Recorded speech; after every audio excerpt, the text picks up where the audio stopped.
We're here with you live for another week of the NFC Beast. I am Cool McCain, your host for the evening. To my side, right here, would be Mr. Team Saquon, our resident Giants fan. Scrub Zero. What up, Scrub? What up? Another week, another reason to cuss out the Giants. And last, but of course not least, below me here, the diagonal motion on, Mr. Flo himself from the Bottom Line Sports. And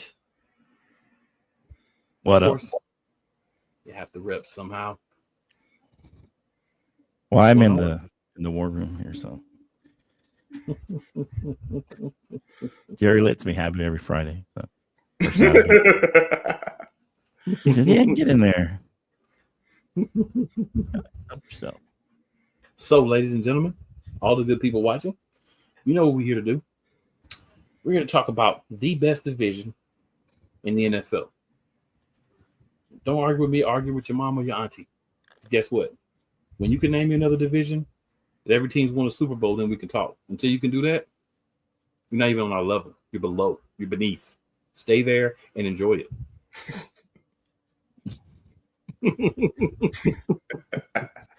All these years, only division won a Super Bowl. All the years that there have been Super Bowls, all the teams, only one of 8. Bow down to us. That's what we're on tonight. Well, that's what I'm on tonight. The NFC Beast. That's why we always the Beast. But, ladies and gentlemen, we've got some games that happened last week. Got some games that are coming up. And then we're going to talk about the state of the teams in the division. And I'm sure, and I guarantee you, this will be a fun and interesting show tonight. So definitely be tuned in. Definitely be watching. If you know somebody that likes good, logical debate with a tin of sarcasm, a little aggressiveness at times, slide on through their DMs or share this with them. They're gonna wanna watch. We'll start off as we always do with reviewing the games from the previous week. We did encounter a week where the Washington Commodores, as some fans call them, of other teams in the division, the Commanders, I'll call them, had a bye, so no game for them. So nothing with the Commanders, right? But we'll start in the order that the games were played. And it'll start with the 5-8 now Saints against the now 2-11 Giants, with the Saints winning that game 14-11. Scrub, you are our resident Giants guy. Would you like to go first or last? I'll go last. Team Saquon. Yeah, I'll go last. All right. Flo, would you like to start us off with your thoughts on Saints Giants? Well, I mean, the Saints still had a little something to play for, so they had a little more motivation in this game, I believe. But Drew Lock, he threw it 49 times, but he didn't look too bad. It wasn't horrible, but he wasn't great, but the good thing about him is he can move around a little. I mean, he kind of fits the offense. Daniel Jones can move around a little. So they didn't. I mean, it's not like a whole lot of difference in the offense, so that's a good thing. And it's, I don't know, I guess a typical Giants game where they kind of hang around for the game and try to win it at the end. They had a chance. That made that 8 points at the end, but Derek Carr, I think did he get hurt? I know he got hurt. So, what are you going to do now as a Saints fan? But overall, it's one of those games, is the Giants, are they really playing? Is it just pride? And so, it was a fairly hard fought game. Not a lot of action offensively. Had some pretty decent, defensive numbers, but both teams, are kind of a little anemic at times. I mean, the Saints seem to have a better offense overall, but Derek Carr's been a little up and down. He's had some good games when he's not hurt. So, it's hard to really. I don't know. I mean, does it feel? I don't know. I'd ask Scrub. Does it feel like they're tanking, or does it feel like they're still trying? It's hard to tell sometimes. Most of the players, I don't feel like they're tanking, but you have Drew Lock. You got rid of Daniel Jones. So once you get rid of that top guy, quote unquote, at quarterback, it seems like that's part of what you're doing. But it's just interesting how close it was. I mean, and how low scoring it was. I figured we'd have a little more points scored here, but overall, just I guess a typical Giants game in a sense that you they string you along that maybe they're going to win one, and then they don't end up winning it. And I don't know. I feel bad for Scrub. I don't know what to say other than maybe he can give us a good take on what he thinks his Giants are doing. If he feels like they're tanking, or if they're just out there, just playing ball and still trying to win. I mean, it's hard because it's hard to tell in the NFL sometimes, unless you really watch the games closely and you know your team pretty well. So I'd like to see what he thinks. And whatever, at some point we'll hear what he thinks, but I'd like to know what he thinks about that. I'll keep it very simple. The Giants understand the assignment, and you could take that several different ways. But just to be clear, they want to be competitive. But they've ensured that the talent that they have can be competitive, but doesn't without winning. Enough. Yes. And they're doing a great job of it. And not to knock them, because at some point you got to understand, if we want to really be competitive, right, you got to tear it down. Tearing it down works when you have higher draft picks. And when I say tear it down, I don't mean get rid of everybody, but I mean certain positions you have to have talent in to win in the NFL. We know you have to have talent at the quarterback position to win. You have to have a talented player. Whatever your system is, you have to have a guy to fix the system, but it has talent and can win you games. You've got to have talent at the running back position, which they have a guy who may be that talent, but he may not be quite there yet. But he can get a lot of that right now because it's not like they have a great quarterback. So you can run the ball some, you throw the ball, you see what you got in the receiving room, what you need to go get, and what you already got there. You've got some pieces on defense, you need to get some more. This is like a long-term audition for a job for next season for the Giants, right? I think once they get rid of Daniel Jones, Scrub, you probably can correct me if I'm wrong, but I think the bad cap hit will be next year, and then after that, pretty smooth selling as far as owing him any money. Yeah, so they're just eating it all next year, and then after that, so and they still freed up some cap room even with that. Yeah, you get a rookie quarterback in, you give him a year or two to kind of learn things, develop, right? You get some weapons in with him, fill up those positions you have via free agency to draft. This is a team who may do some in a couple of years, but this is the way you go about it. If you're going to lose to an extent where you can get a top 3, top 5 pick so that you can, in all the rounds, get the best talent that's left. I think it's a wise move while still being competitive. And that's difficult to do, more difficult than people give a team credit for, in my opinion. Scrub, what are your thoughts, sir? I think you giving this Giants team too much dang on credit. I seriously. They are a bad football team. They're not that smart to do that. They're not that smart, and they can't afford it because with how bad it is, we've seen how impatient John Mara can be. They need to win games. They need to. We're seeing the same problems once again. Now, I'll give them this: they did a better job against the run this past game, which is kind of crazy. But considering the Saints don't have anyone who scares you out as at receiver, it's a lot simpler to just say, all right, we're going to set all our eggs in the basket of stopping Alvin Kamara. And then, Derek Carr, he's all right, but you got average Derek Carr, you got good Derek Carr, and then you get bad Derek Carr. And for a lot of this game before he went out, he was pretty average. You still saw some of the weaknesses with the Giants giving up the big plays in the passing game. Defense finally got an interception since week 1. First interception from a DB, which is exactly, it's disgusting. They still haven't won the turnover battle. That's 13 games this season, no winning the turnover battle. And your special teams, they had 10 penalties for over 100 yards. A lot of which were on special teams, which you lost out on a punt return for a touchdown, lost out on a field goal, maybe 2. I know 1 definitely. And then speaking of special teams, you got the game time field goal blocked, partially blocked, but still blocked.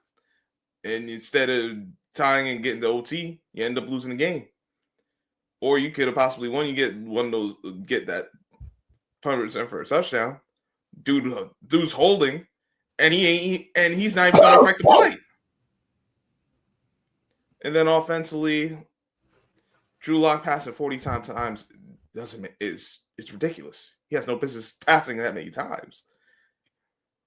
Over 50 dropbacks because he did scramble, but you take 2 sacks, you throw 49 times. I think he scrambled like another 5 times. 4 times, because one of those was a real I think they actually did have him run read option, which doesn't make a lot of sense to me. I know he's not like he can move, but that's not his game. No read option. If he scramble, he's better as a scrambler than an option kind of guy. The receivers, Malik Neighbors made some big plays, but he's just one guy. He can't do it all. Much as I like him, the Giants don't have enough in other areas. Slayton's too inconsistent. Wanda Robinson, he had a decent game, I suppose, but he still drops passes. Running game didn't really get going too much. They stuck with it, but not where they needed to because your quarterback could pass way too much. Listen, this team has a lot of work to do. They have a lot of holes to fill. They really are trying to win games, but they're not good enough to do so. So they're gonna end up with the 1 or 2 pick just because they're that bad. And it might not even be this regime that gets to pick the players. That's the reality of the situation. You can't be this bad for the reasons they are this bad and expect that everyone's going to be like, you're going to have your head coach and your GM back. Now, I know Merrill wants to bring him back, but what reason have they showed to? Man, it's a mess. And then now we'll talk about it a little later, but their next opponent coming off a bye after they lost, I don't see where they're winning another game this year. Can they? Possibly, but they cooked. This was a good chance. They blew it because they are the Giants. And yeah, we don't need to talk anymore about this sorry game and this sorry team. So, Scarab, just a quick question. So, assuming you get the number 2 pick, let's say that's where you end up, and the Raiders take Shador, who do you want? Who do you want beyond that? There's probably 2 or 3 other quarterbacks that are possible long-term starters. I would at that point, I'm either looking to trade down and just build up the team, or if I can't trade down, I'll still pick another player. If you don't get Shador, I don't really trust another quarterback. Not at 2. Really? Yeah. And knowing where this team is on Cam Ward, I'm not big on Cam Ward. You can keep him. Really? That's just how I feel. Like, listen, You, I've been you wrong would about rather players than trade before. it away. I'd rather trade the pick Okay. and get some more picks because the team needs depth and they need players.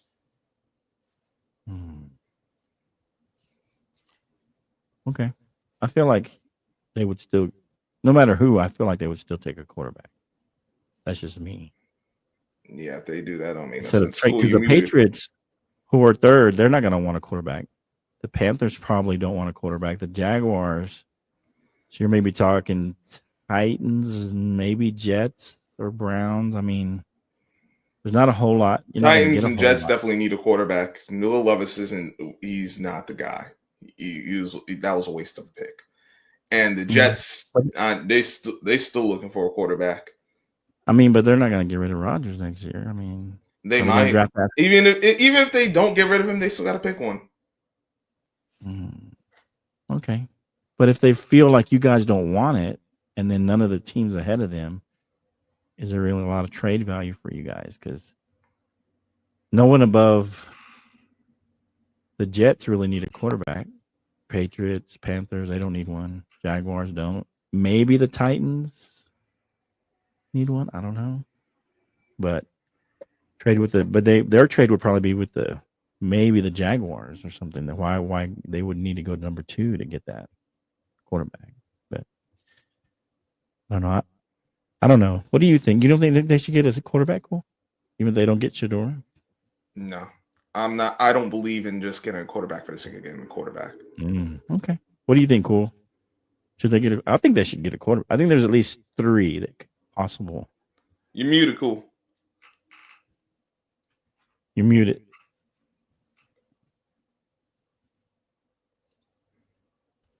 It depends on the value that they see for whoever's there. If they end up number 2, I think the Jags are the worst team, in my opinion. But it all depends on tiebreakers because there's multiple teams that may end up at 2-11, or they are at 2-11 right now, so they may all end up with 2 wins. So if none of those teams win another game, then would go to the tiebreakers for who's first, second, et cetera, et cetera. And I think it would depend on where those fall. If the team believes, I would say, if you don't believe in one of the guys, right? Or let's say you have the number 1 pick in your Jacksonville, and you're like, I don't need a quarterback, but I know there's teams that are going to want a quarterback. You make the trade, get about a pick. Unless you don't think take the Giants, you don't think there's value beyond Shador at quarterback? I do. But it depends on what the Giants organization thinks. Yeah, that's the other thing. Yeah. Like that's it's what all I'm saying. good. Well, even though Scrub doesn't see it, I would think the Giants would either get Cam, or maybe Jalen Milroe, or maybe in Quinn Ewers. I mean, those are kind of your 3 next guys. But some of those guys I could get in the second round. Well, you're not gonna get any of those guys in the second round, bro. You're not. No, you don't good. get any. I'm good because they're like no, Cam Ward maybe, but like after those, that, I'm not drafting. I think those 4 guys go in the first round. Yeah, they're definitely beyond Quinn Ewers. Maybe you can get one of these other guys. I mean, unless you're maybe happy with a Dylan Gabriel in the second round or a Jackson there's some Dart guys who may be able to grab and be like a stopgap, right? Yeah, maybe where you want to go, maybe bring in a veteran. It all depends on what the philosophy is, but there are other guys that are because I'm drafting at number 2 at quarterback. Right. It all depends. I think you'll have the pick of everybody at number 2, though. I don't think Carson Beck is that guy. I really don't like Carson Beck. You'll probably end up going in the first round though, because I like the guy from Penn State better, the Alar guy. That he's like 6'5". He moves around pretty good. You know, I like that Penn State guy better than I would. Yeah, but I wouldn't pick him top 5. Number 2. Yeah. See that. I'm saying he'll probably fall the second round. Yeah. He may fall. Yeah. So maybe guys that you can get outside of the second round. That's where I would go probably, at that point. At the most, you're getting 4 guys in the first round. There's no one. You're not going past Quinn Ewers or Jalen Milroe. I think we'll get somebody will jump for a 5th guy. I believe we'll look at it and say why. I mean, they did it with Michael Penix in the last year. Listen, but they kind of needed a quarterback. I thought that was a good move by Atlanta personally.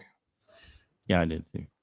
I mean, because the Saints probably need one. So maybe with the Saints or I don't think the Saints would have drafted another quarterback when you still got Carr, even though you don't think he's probably your guy in 5 to 10 years. Yeah, like you said, the not Falcons are gonna this do past it. draft. That wouldn't have been the time. Like, and think about it, they also got Spencer Rattler late. So like they said, all right, if we're gonna get a quarterback, we don't need a rut. I like to call him the wish Patrick Mahomes, but Call who that? Spencer Rattler. He's the wish Patrick Mahomes. The wish? The wish version of Patrick Mahomes. Oh. People said he's the guy that would play Patrick Mahomes in a movie, like a made-for-TV movie. He'd be Patrick Mahomes in that movie. But straight to video. Straight to video. Well, I mean, that's what I'm saying. It'd be a TV one, like a cable. Yeah, low budget. Yeah, low budget. Yeah, a better budget. I think you can get a better guy. Mm.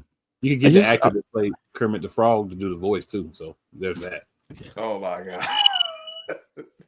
No, he's not wrong though, because my man do be calling Patrick Mahomes. That's Kermit Mahomes. Man, don't do Patrick like that, man. Come on. Hey, I didn't do Patrick like that. His vocal cords did. Don't do him like that. Man. Come on. It's not my fault. He sound like Kermit the Frog. You don't sound like Kermit. Yes, he do.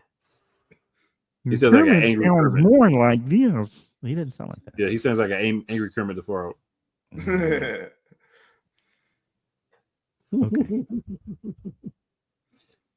But Scrub, we're gonna stick with hating. I guess we call it hate. Good. But it is honest. Okay. Yeah, that's for sure. That's what he does sound like. All right, Scrub, we'll stick with you. 3-10 Panthers, 11-2 Eagles. 16-22. Game was at Lincoln Financial Field, and the Giants did play at home as well on the worst field in the NFL. Yeah, no Life Stadium.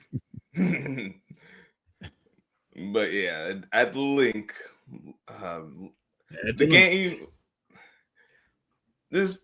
We talked about it last week. It was going there's a good chance it was going to be a 1-score game. It wasn't going to be easy for the Eagles to just roll out there and win.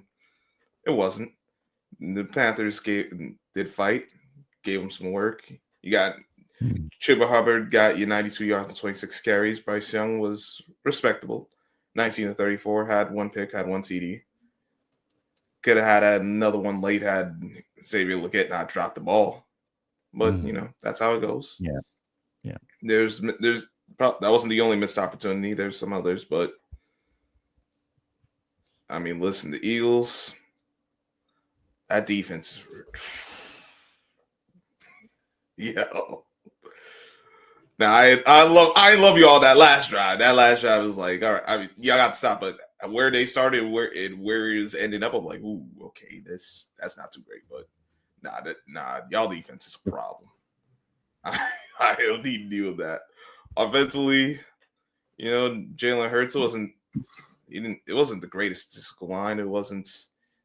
There's some opportunities I saw watching. I'm like, dang, could have had that too. But I mean, he didn't know. He only passed 21 times, so there's only so much you're going to get out of that. They were able to run the ball. You got a few carries from Gainwell. Saquon did his Saquon thing. Give you another 100+ game. Now the team leader for a season in rushing yards. All-time team leader for a season. Yep. For the Philadelphia Eagles.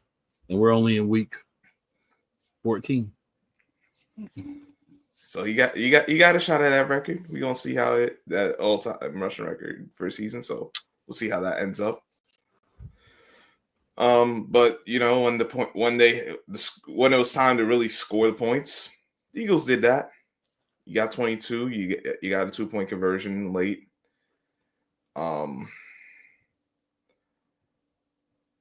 Listen, this is the Eagles are playing how there are things they could do better. Yeah, sure, but the plays that need to be made, they're still making.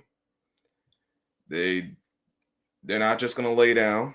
They get off to a slow start, you know how it is, but once they find the rhythm, it's just to slug it out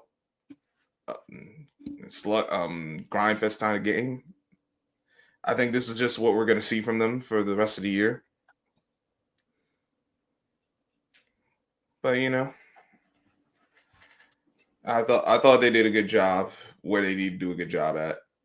Penalties, what was it? It was 7 for 40 yards. It could be better. Could be worse too.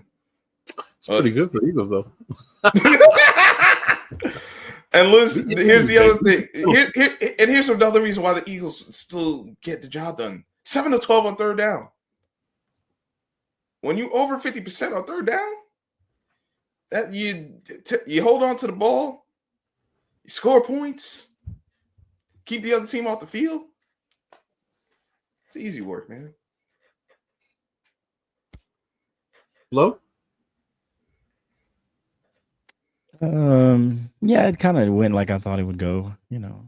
I said Jalen's been struggling as far as passing is concerned, and seems like Graham and Brown kind of agree with me. But it is what it is. I mean, I said it was would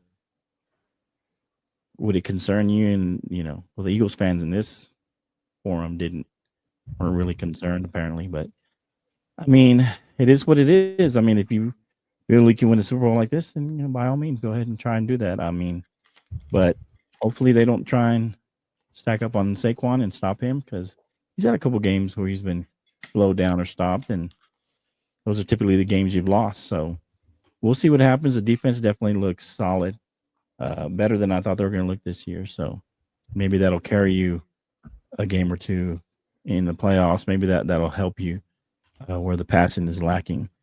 But I mean, if Jalen was really, he's had, I mean, we're in the last 5 games. He's had all year to, learn the offense, and it doesn't seem like they trust him with this offense, or either that, or they just Kellen Moore has turned into a running offense coordinator all of a sudden, even though when he had Zeke at his peak, he was still trying to throw the ball. But we'll see what happens. They're in a good position right now, and they're winning the games they need to win. So even though this was a close one, and Carolina had a chance at the end, and they just dropped it, but they're still, things are bouncing their way right now.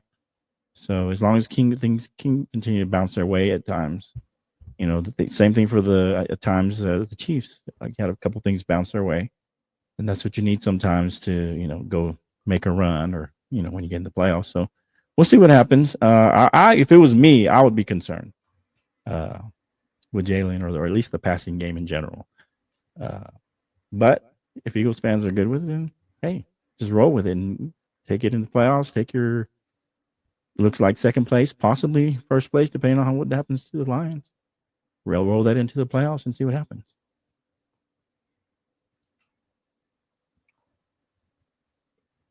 So,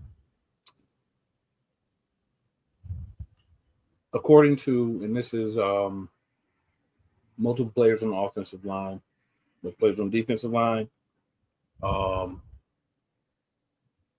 himself, Kellen Moore, Nick Sirianni, AJ Brown, Devontae Smith, as well as players on defense. During the bye week, the Eagles changed the philosophy, meaning we went from a team that was pass and run to a run-oriented team. And I want to take everybody back to the year 2017, the year the Philadelphia Eagles won a Super Bowl. That was the year that we ran the ball. We had a backup quarterback, Nick Foles, that made some plays. A lot of what we did was due to the defense and the run game. Go back 2 years to 2022. We go to the Super Bowl, a little bit more of a pass-oriented game, and we don't win the Super Bowl. So, get apples and oranges. Well, definitely not apples and oranges. Philosophy-wise, we were completely different, and the outcome was completely different because there was a different philosophy. So nobody can call it apples and oranges because we didn't focus on the run that much in 2022 with what's my guy that's in Charlotte now, the Panthers. Miles Sanders as the lead back. With him as the lead back, we weren't able to get the type of year that we've had with Saquon. We didn't even got the type of year we had last year with DeAndre Swift with Miles Sanders. So the one team in the history of the Philadelphia Eagles that has been successful in winning a Super Bowl, we were a run-heavy team. So, and then we rely on the defense. So if you have something that has been successful in the past, it might make some sense to go back to that, right? It might. So I like the change in focus because it's really giving your best player the ball and telling him to run with it. But there are some people on the team that may not be happy with that philosophy change. And we'll talk about that later on. But I think the big thing is there's a big boo-hoo-ha among a lot of non-Eagles fans and some Eagles fans too about Jalen Hurts. Jalen Hurts is a piston within the engine. He's not the entirety of the vehicle. He's just a piston in the engine. What we're doing now is working. I mean, we've won 9 games in a row. So winning 9 games in a row is nothing to sneeze at in the NFL. There's only one team that's won more games than us, and that's the team that we're trailing by 1 game, the Detroit Lions. You have times in the year where you have to do certain things. I am a big believer in the if it ain't broke, don't fix it philosophy. And if you're winning games, then it's not broke. Now, there will come a time, I do believe, where you'll need to ask more out of the passing game than what you've had to ask the last few weeks. And for anyone who can't see the future to say, oh, they're not going to be able to do that, or you should be concerned for that. I just don't see it. If we go out there and we lose a game because we can't make the plays in the passing game that we need to, and the run is being stuffed, then that's a problem. Because one thing about stuffing the run, bringing extra defenders up to protect against the run, it gives you a lot more one-on-ones in the passing game. Because you can't bring up extra people to protect against the run and have them in coverage at the same time. So that creates a different scenario a lot of times for quarterbacks. In those scenarios, if the quarterback can't get the job done, then that's when you should probably be concerned. Not when the team is winning, because you have a MVP candidate at running back that's really getting the job done. But against the Panthers, I'd simply say trap game, 100%. Said it before the game on 4 different shows last week. This is definitely a trap game. You're in between a big win against the Ravens and you're looking at the Steelers, and in between you've got a team that a lot of people, Philadelphia media, a lot of Eagles fans expected to walk in and dog walk the Carolina Panthers. Apparently they haven't been watching the Panthers the last few weeks. If you paid Panthers since they reinserted Bryce Young, you know that this team actually is playing really good. They took the Chiefs to the limit. They haven't had a blowout loss since Bryce Young has been back in the lineup. They've been competitive in every game, not just against the Eagles. They didn't come into Philadelphia last week and play good, and they've been playing like trash the games before. Bryce Young somehow has been reinvigorated from sitting down and getting back in the lineup. Adam Thielen was a revelation in our game. He looked like the Adam Thielen from Minnesota. He really worked over Cooper DeJean, and I think DeJean needed that, right? Sometimes your young guys need to go up against their veteran and see like, oh, this dude is not playing. Doesn't have the speed he used to have, but he knows how to play wide receiver. He knows how to bait him. He knows how to use his footwork. Leggett dropped, as you said, a big ball that could have been a game changer. That was because Mr. Long in the Tooth himself, Darius Slay, got beat. I don't like playing older players that may not have as much speed in those situations at the end of games when it's important. You have a lot of young, decent receivers that should be, cornerbacks that should be out there in those situations against those young receivers, especially the Panthers. And to have Slade on that and he be the one that's guarding him, that has been a recipe for destruction all year. And luckily, he didn't bring that ball in, or that would have been a much more difficult win. But hey, sometimes the ball bounces your way when things are going well. Things are going well, good enough to win, and that's what you do in this league. You win games. You can look at a trap game and say, "Boy, we did not play our best. We got a lot of things that need to be fixed from that game," and you still come out with a win. From the vantage point that I sit at, that works. All right, and we didn't have a Commanders game because, of course, they were on bye. But we did have a Cowboys game. So the Cowboys were on Monday Night Football. They played the Cincinnati Bengals, who are now both 5-8. And I got to be honest, I am surprised that Dallas lost this game. I'm not saying it to be funny. I am surprised Dallas lost this game. Cincinnati, to me, is the team that all offense, not a lot of defense. That has been their MO all year. They were pretty solid on offense in this game, but not as many points as they scored in other games. I did expect it to be a close game. I didn't expect Dallas to blow them out just because if you've watched Cincinnati this year, even though they're not winning games, they are the best bad team or best losing team in the league, I'd say, because they dynamic on offense. They can get some defense. Losing team. But it was just interesting to me how this game ended up playing out. I'm not really going to say too much. I'm gonna let Flo kind of give his thoughts more at the end here on this Dallas Bengals game. But I am surprised that Dallas did not beat the Cincinnati Bengals. Flo, I mean not Flo. We'll let you finish it up. Scrub, what are your thoughts on this game? Oh, I'm not surprised because I told you Bengals beat bad teams. The Cowboys are a bad team. You did say that.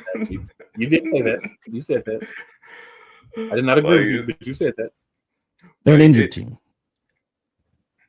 It didn't surprise me, because the Cowboys, I know they're getting some of their players back, but they're still banged up, and two, how this Bengals team been playing, like, that was going to be a question. How are you going to stop Jamar Chase? How are you going to stop T. Higgins? Well, Jamar Chase went off again because that's what he does. Another 14 for $177, ridiculous. T. Higgins, not so much. He only had 2 for 23, but the Bengals MO. They're going to put the ball up early and they're going to put it up often, and they did both of that. 33 or 44 for 369, 3 TDs, 1 interception was Joe Burrow. And then it feels like you kind of got to mash that with Cooper Rush. We knew Cooper Rush ain't enough for that. Now, how the game went certainly wasn't a shootout, but like you did know you had to keep up and not fall too far behind. They didn't. Rico Dowdle had a great rushing game, 18 for $131.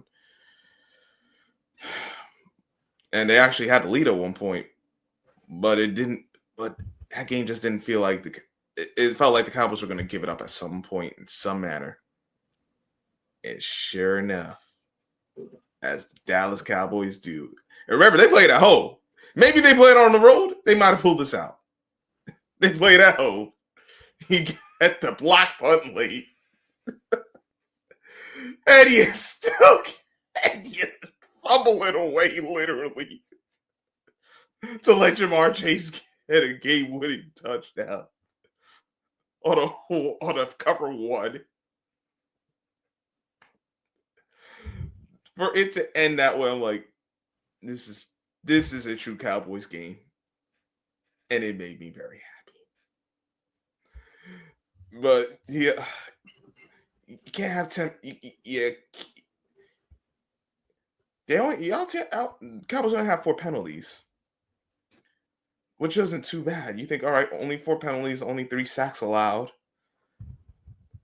and we actually ran the ball. We should be able to hold on to this, but that one last turnover, you have to block in the punt, and that turnover differential, it's a big deal, and it ended up being the difference here, 2-1.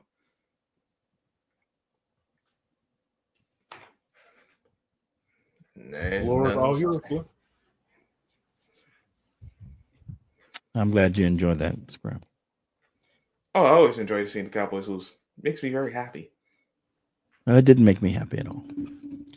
The worst part of this game, you might think it's what Scrub talked about, but the worst part of this game was seeing Overshawn go down to another season-ending injury. So he probably will miss most of next season. So, I mean, I've been talking to him about him since he missed last season. In every game, he's gotten better. He's just flashed off my screen, and the fact that he got injured is the worst part of this entire thing. Even worse than the loss. Yeah. All three, ACL, PCL, MCL. Yeah. So, I mean, to me, that's the worst part, even more than the loss itself, even though the loss was painful. But for me, that was probably the worst part of this game. Just as we were getting healthy, getting people back, we have that devastating injury.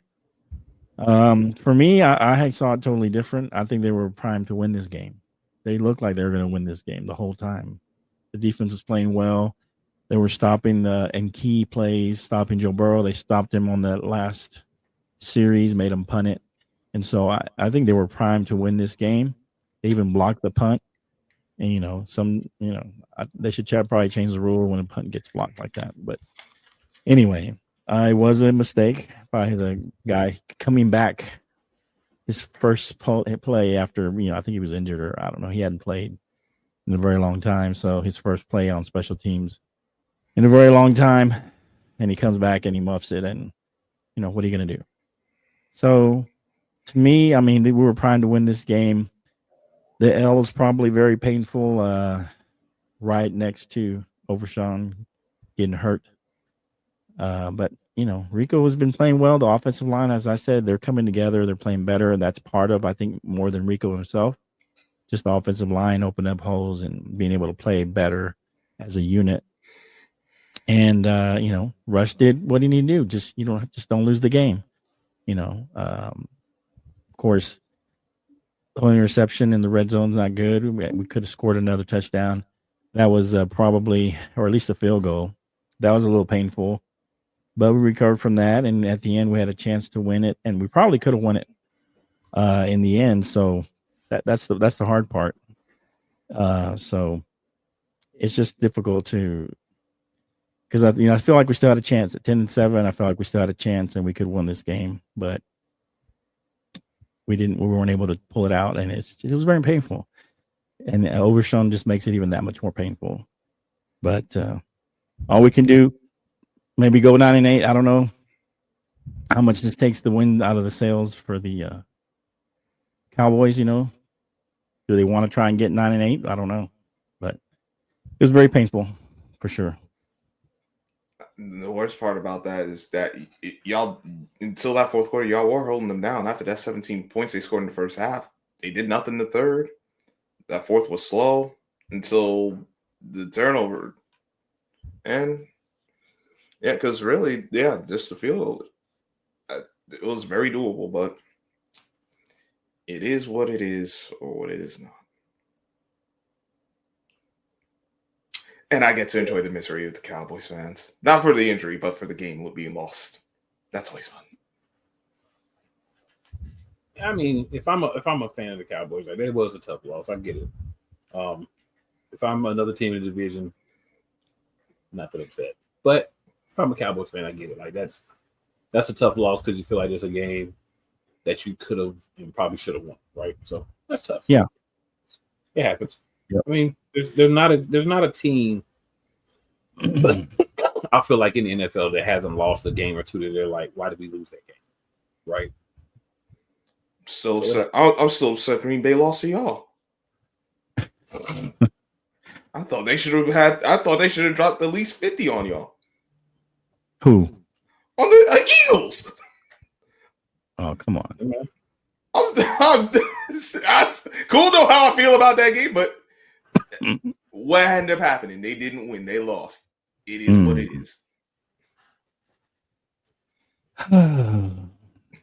Yeah, we'll see. I mean, because I think this next game will be we'll talk about it, but this next game is key to the rest of the season. How the rest of the season will go. All right, so guys, we're gonna do it a little different Friday because we always have a topic in the middle of time, split things up, right? Thoughts on the NFCs, and what we'll do is we'll just go through each team. We'll go bottom to top in the division. So any thoughts, anything you want to talk about in regards to the New York Giants? Yeah, stick a fork in them, grab the shovels, we burying them.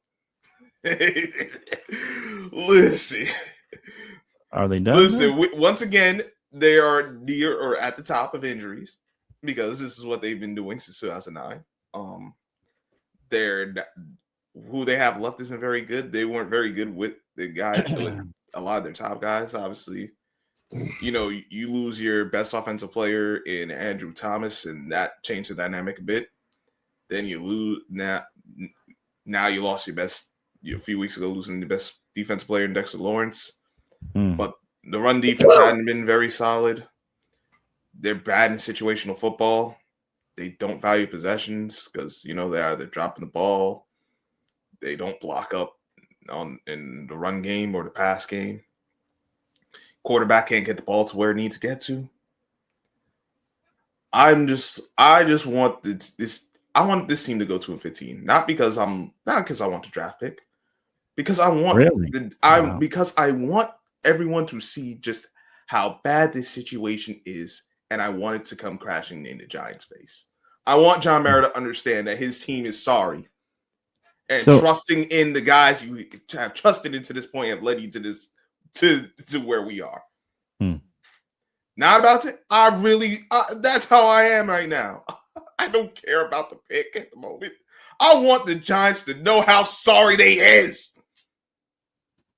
Okay. Well, any thoughts on the Giants? So I was gonna ask him a quick question. So do you want the coach back? You don't want anybody. You just clean house. I think it'd be better suited just cleaning house. I would like to have Dable back, but I think at this point, just do a hard reset. Wow. So we're going around the horn talking about each team individually, like everybody gives up their take on the team. Okay. So, Scrub, I do have a question for you. Okay. So, Scrub, let's say you got your first round pick. Let's just say you get the second pick. Okay. Let's say, in my mind, the number one pick is the Jags because I think they're gonna have like all the tiebreakers because they're just trash, like really bad. They're what I thought the Panthers were gonna. They won 3 games though. The Raiders they've only won 2, sir. No, they won 3. They won last week. They won last week. Yeah, they won 3 games. That's not gonna be the Jags then. Nope. So right now it's between the Raiders and the Giants. They're the only teams with 2. Right wow, y'all the only 2 teams with 2 losses. Yep. Wow, the Jaguars did win. They suck so bad. I don't even want to give them wins when they get them. My bad, Jags fans. You deserve one more win than I want to give you. You don't deserve it, but you got one more win than I want to give you. Let me rephrase that because you definitely don't deserve it. But I think that you've got an opportunity, right? Because it's all tiebreakers for the 2-11. That's crazy. Only 2 teams left. That's wild. Jaguars win the game with whack and cheese, and then they got whack and cheese. I guess my mind cannot fathom that they won with whack and cheese. I mean, they were playing the Titans. Still. And Will Levis is sorry too. That's true. I think in the sad part is I think I picked the Titans last week because I said that even though whack and cheese is terrible, I mean, even though the Titans are terrible, that they were playing against whack and cheese, and I think I picked the Jags because they were playing the Titans and Will Levis is so bad. I don't know. It doesn't matter. Whatever. But the point is, let's say you get the top pick, or you get the second pick.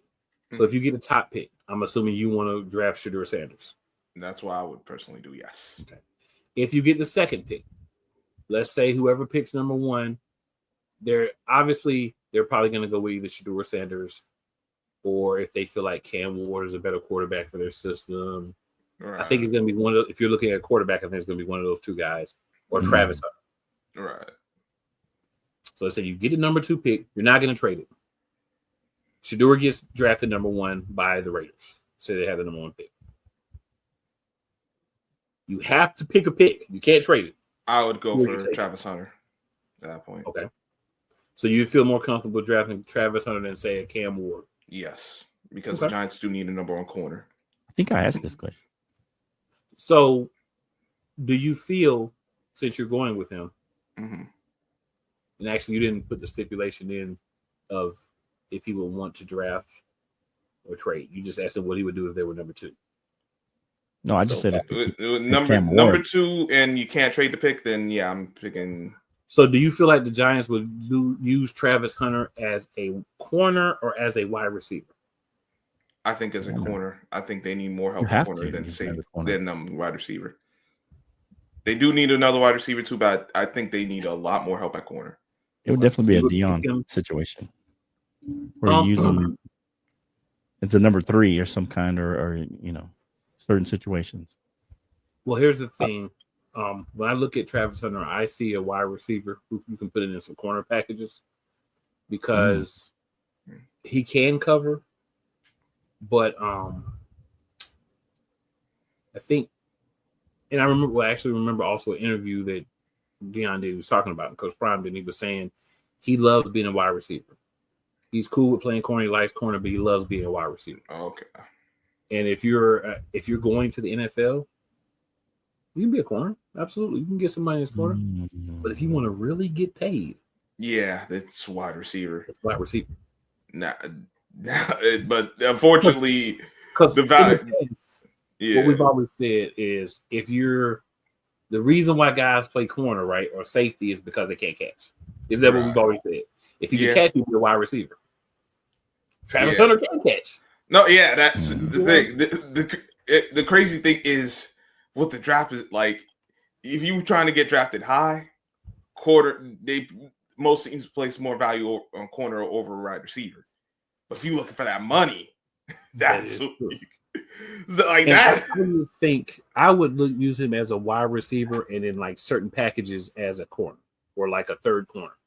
That's where I would play him at. If he were, if I were starting in a team or in control of a team, I would say, hey, let's draft him.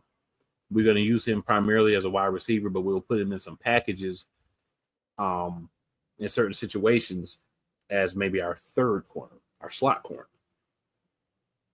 Because I don't think that if you put Travis Hunter on the outside for the entirety of a game at the NFL level at corner, I think he could be okay. But I think explosive as he is, the way he can catch the ball, I think you put him at wide receiver, you got a monster. I mean, you can't go wrong either way. Yeah, but you think you maximize, you get more out of wide receiver than corner. I think you maximize as a wide receiver that you can put in certain situations at corner, play, as opposed to him doing corner and then doing it the other way around. Yeah, that's what I think. Yeah, I think it's the other way around for me, but I think he's a better corner than he is a receiver. I mean, he's not even listed in the top 20 as a wide receiver, but he's like 1 or 2. He won an award for best college wide receiver. But I'm saying in the draft, he's not even listed in the top 15 or 20.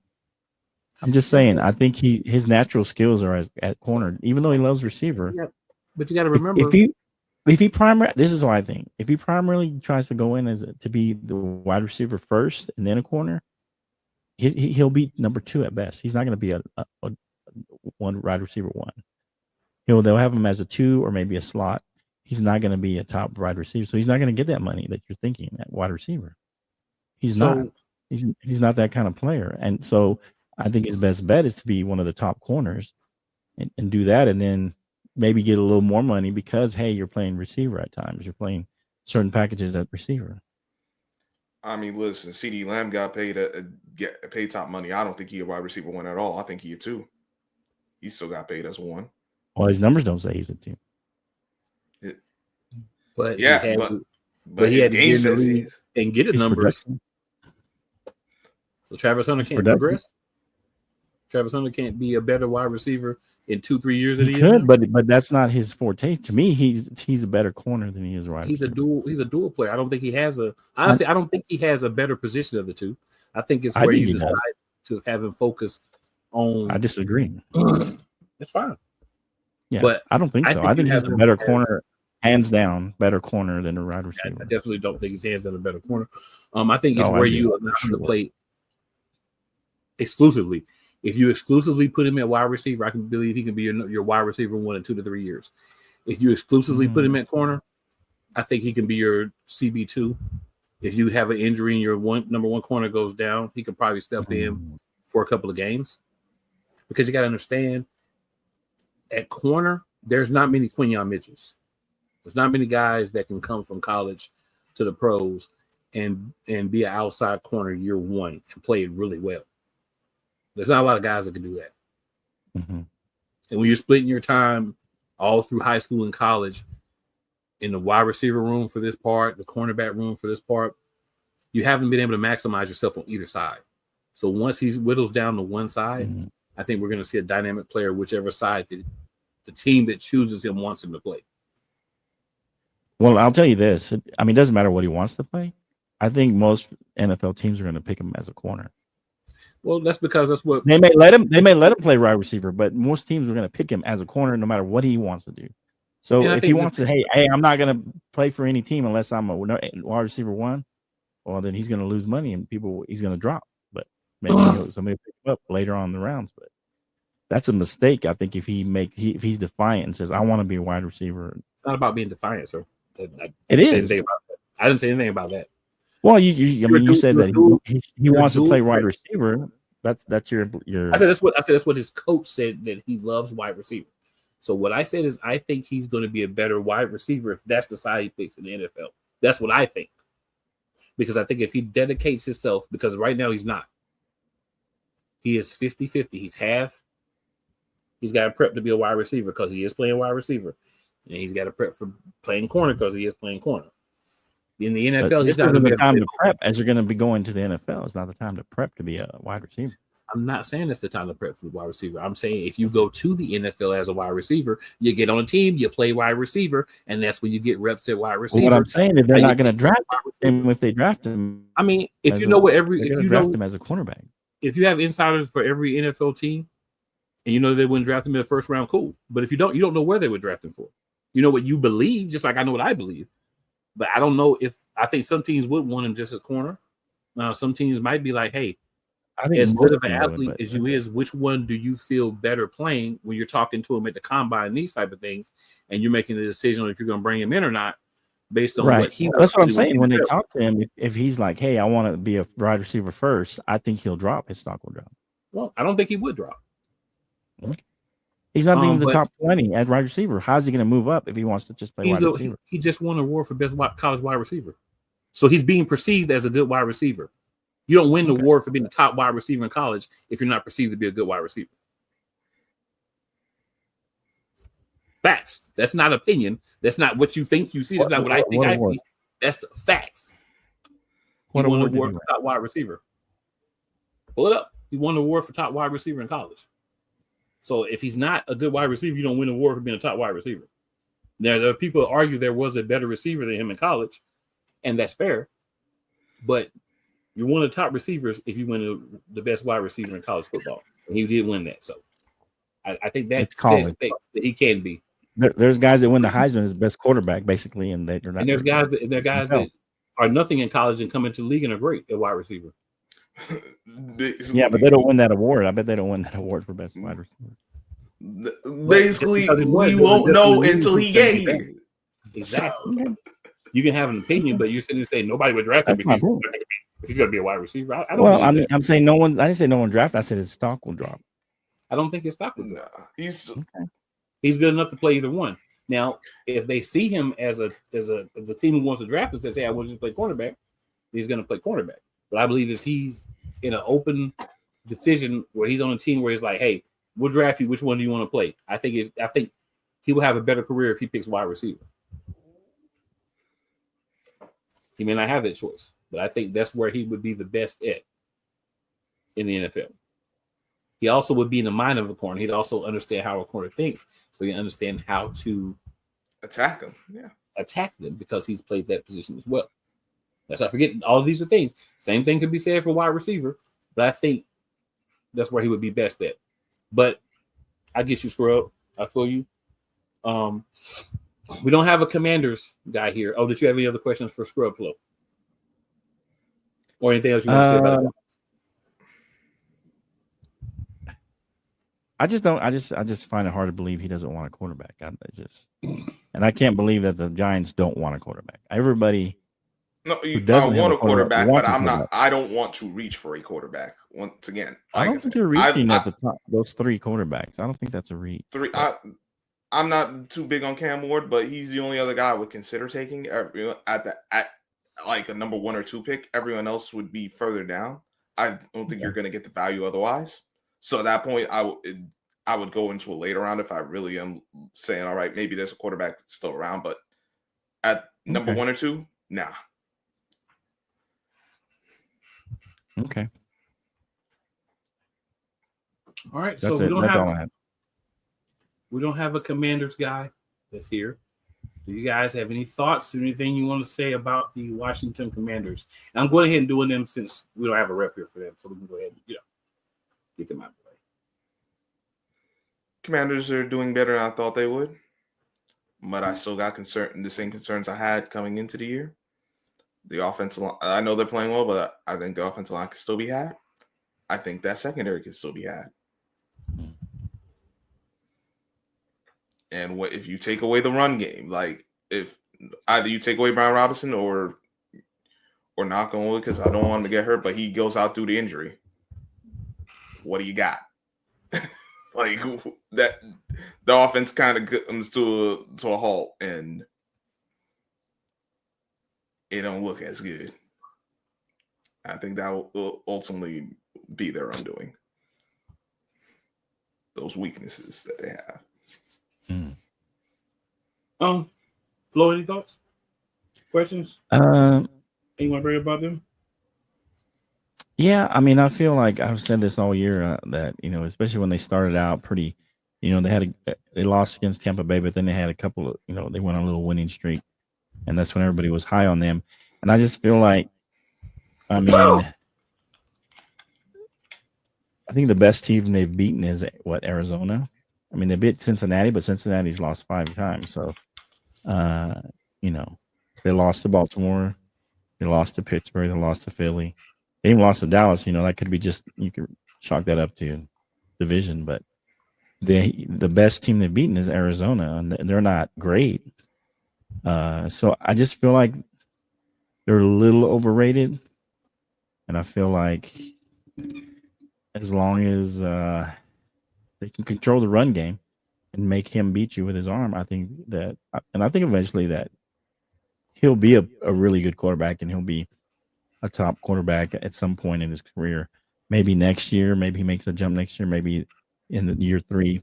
I think he'll turn into a long-term starter. I think this year as a rookie, I think he was on the hype train, rolling off 4 or 5 wins, and then they lose to Baltimore. And it was a close game, granted. But then, they beat Carolina, Chicago, Giants, not really playoff teams, and then they lose to the next 3.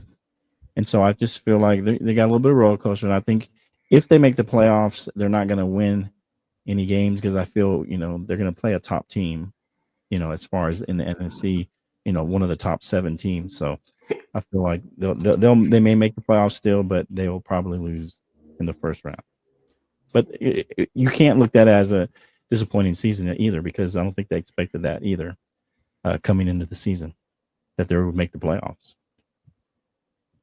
At least the fans, I don't think so. Yeah, I'll say I thought they would make the playoffs. I do agree with you. I don't think that they're a good enough team to be either of the other current 6 teams that are in the playoffs. But I think there's something to be said to having a rookie quarterback getting to the playoffs, getting that playoff experience. Because a lot of those guys, this might be their first time. Obviously, you got veterans that's been in the playoffs before, but a lot of your core pieces moving forward, this may be the first time that they've been to the playoffs as Commanders players or in the NFL. So I think just making the playoffs would definitely be a major step for them. It's kind of like what I said about my Miami Hurricanes in college football.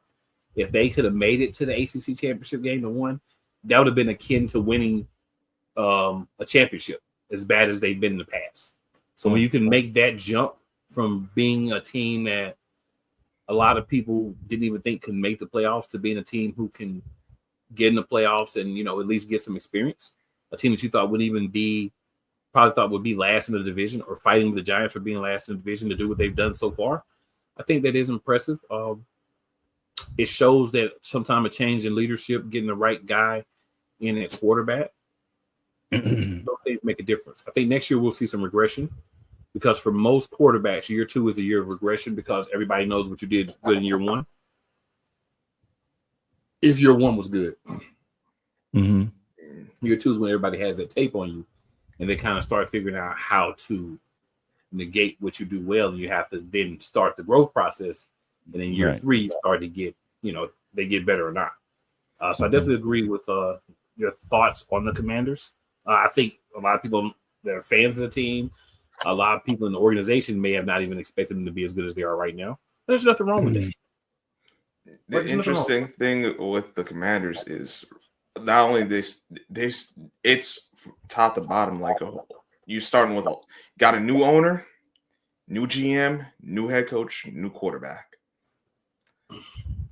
and provided. I think that they're doing good this year. We'll see how it goes. But if they actually do have the right guys, this is just the beginning of something that they could really build on and be in the mix for years to come. I think I'm not the biggest Dan Quinn guy, but I think he's done a good job as the head coach. Their GM's what's his name, Adam Peters? I don't even know what he was saying, but I think he did a good job of building this team up at least for this year. And you don't have the dark cloud that is Dan Snyder. So that alone is negative mojo anymore. Right. So I think they're in a good position as things stand right now. Even if they somehow go on a tailspin this season ends, I don't think they will because of who they're going to end up matching it. But even if they don't make the playoffs, I still think this is a successful year for them, considering where they were last year, and that this is a program you're building up from the ground up. All right, Flo, you are our resident Cowboys fan. Start with you. What are your thoughts on your Cowboys so far this season? Well, I just think it's been injury riddled season, and I think we're number 3 on the list of most injuries in the NFL. I think we had 43 or whatever throughout the season, so I think that makes up pretty much the season. You lose your starting quarterback, and so I feel like once we started getting healthy, I think we could have made a run. I think it was possible. I think this was a painful loss this past weekend. And so, we held out hope with Cooper Rush. We all know, at least most of us did, that Cooper Rush is not as good as Dak, and that your offense is not going to look as good with Cooper Rush in there, no matter what people say or think. And there's some positive signs. Once the defense got healthy, we started looking better. We did start out a little shaky early in the season, the defense, but I think then we started getting injured, so that just added salt to the wound, as we weren't playing well the first few games on defense, and then it just went downhill. But as we started to get healthy again, you see how we started to play a little better. And the fact that, the offensive line is looking better is a positive sign for next season, because, there's, really not much hope at all to make any kind of, playoffs, with especially losing this game. If you win this game, you have a slight chance, depending on how things shake out, and you win out and you go 10-7. But after losing this game, it's just too difficult, too high of a hill to climb. So, but there's some positive things that I guess you can look at. I mean, obviously we're stuck with Dak, so that's what we're gonna have to go with. I think he's better than most people give him credit for, but at the same time, I've criticized him quite a bit. I think he's better when he uses his legs. You get more of a chance to be injured, but I think he's better when he's moving around. and then not just necessarily running like scrambling, but just moving around and moving the pocket and things like that. And when we have a strong run game, like we've seemed like at the end of the season we've started to have, I think that also helps that. So that's a positive sign for next season. If we can get Rico Dotto to continue to improve, the offensive line continue to improve, and we have a solid run game, I think that'll be a positive thing for Dak going into next season. Because if he has a solid run game, he definitely plays a lot better. He doesn't have to carry the team if we have a more balanced offense. But yeah, overall disappointing season, and so you just have to hold out hope for next season. We all know the main problem is Jerry Jones, and we can't fire the owner, so there's nothing we can do about that. So we just have to grit our teeth and just grin and bear it, and just hope that we can win in spite of Jerry Jones, and that's all we can do. And there's nothing we can do beyond that, and except hope we can, like I said, win in spite of him, in spite of the some of the things that he says and does, and how he sabotages us at times with some of the things the moves that he makes. Draft, I can't fault him. Most of the time he does it well in the draft for the most part, but all the other football coaching type things, too involved in those kind of things. If he would just be an owner, even if he would just be a GM, I'd be fine. But it's just he gets too involved in too many places, and that's the main problem with the Cowboys, and it'll be until Jerry Jones no longer is the owner, and who knows how long that'll be. But that's all I got to say. I don't know what else to say, but positive signs definitely going into the off season, and we'll see how that shakes out into next season. But overall disappointed, but still understandable. I think that we didn't have as good a season as we needed, seeing how we lost Dak about midway through the season. And, at that point, the offense is definitely going to struggle. But like I said, positive signs going forward. Hopefully we'll see what happens. Question. Yeah. Mike McCarthy, you think Mike McCarthy's coming back next year? Or is he still going? I mean, I think he's coming back. Who knows what Jerry do? I mean, Jerry's been saying positive things about him. I think if the team continues to rally and play hard, I think if they end up 9-8, he's for sure coming back.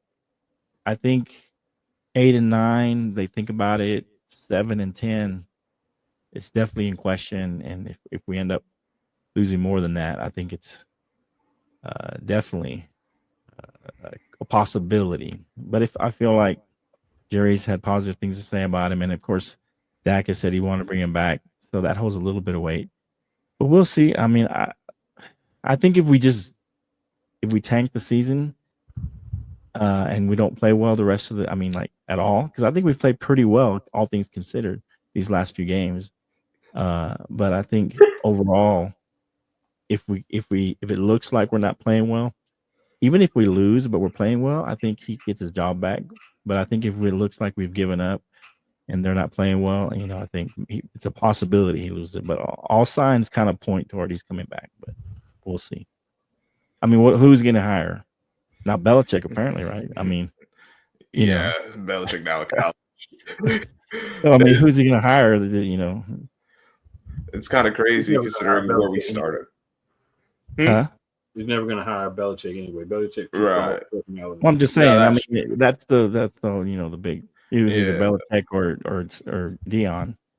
But it's crazy how the situations flip.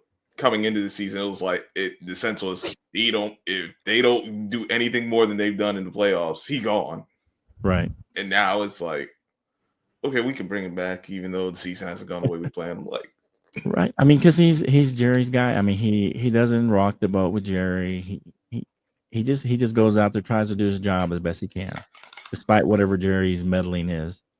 And he's a yes guy for Jerry. He doesn't force him, he doesn't force the issue, hey, let me coach, that kind of thing. He's out there and he's a kind of a yes man for him, and he's a good coach, granted, but he doesn't put his foot down with Jerry as far as when Jerry gets too involved in certain things.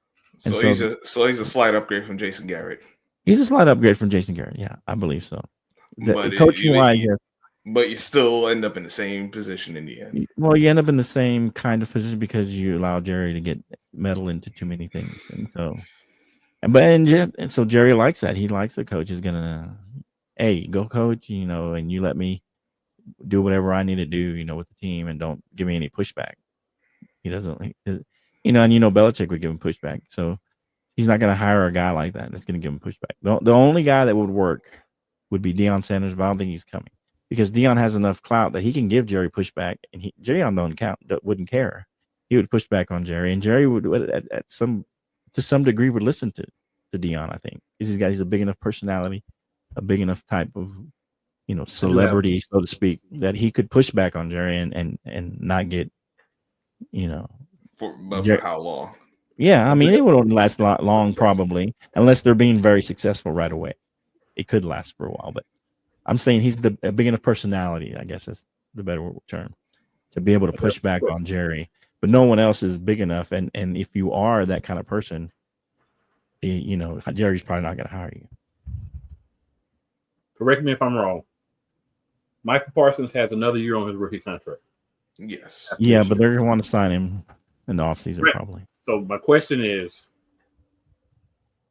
the signing coming right after the season, during the season next year, or do you maybe see what happens and franchise him after next year and then sign him? It's a tough one. I mean, because we just signed Dak, so yeah, and you did sign CD too. Right. But I mean, Dak's the bigger issue as far as the depending on how the structure of Dak's contract is. Right. They'll have to probably in order to sign him next year, they'll have to restructure Dak's contract, of course. Yeah, push the money to the later years, But my preference would be sign him in the offseason and get him in a long-term deal, whether it's 4 or 5 years. Yeah.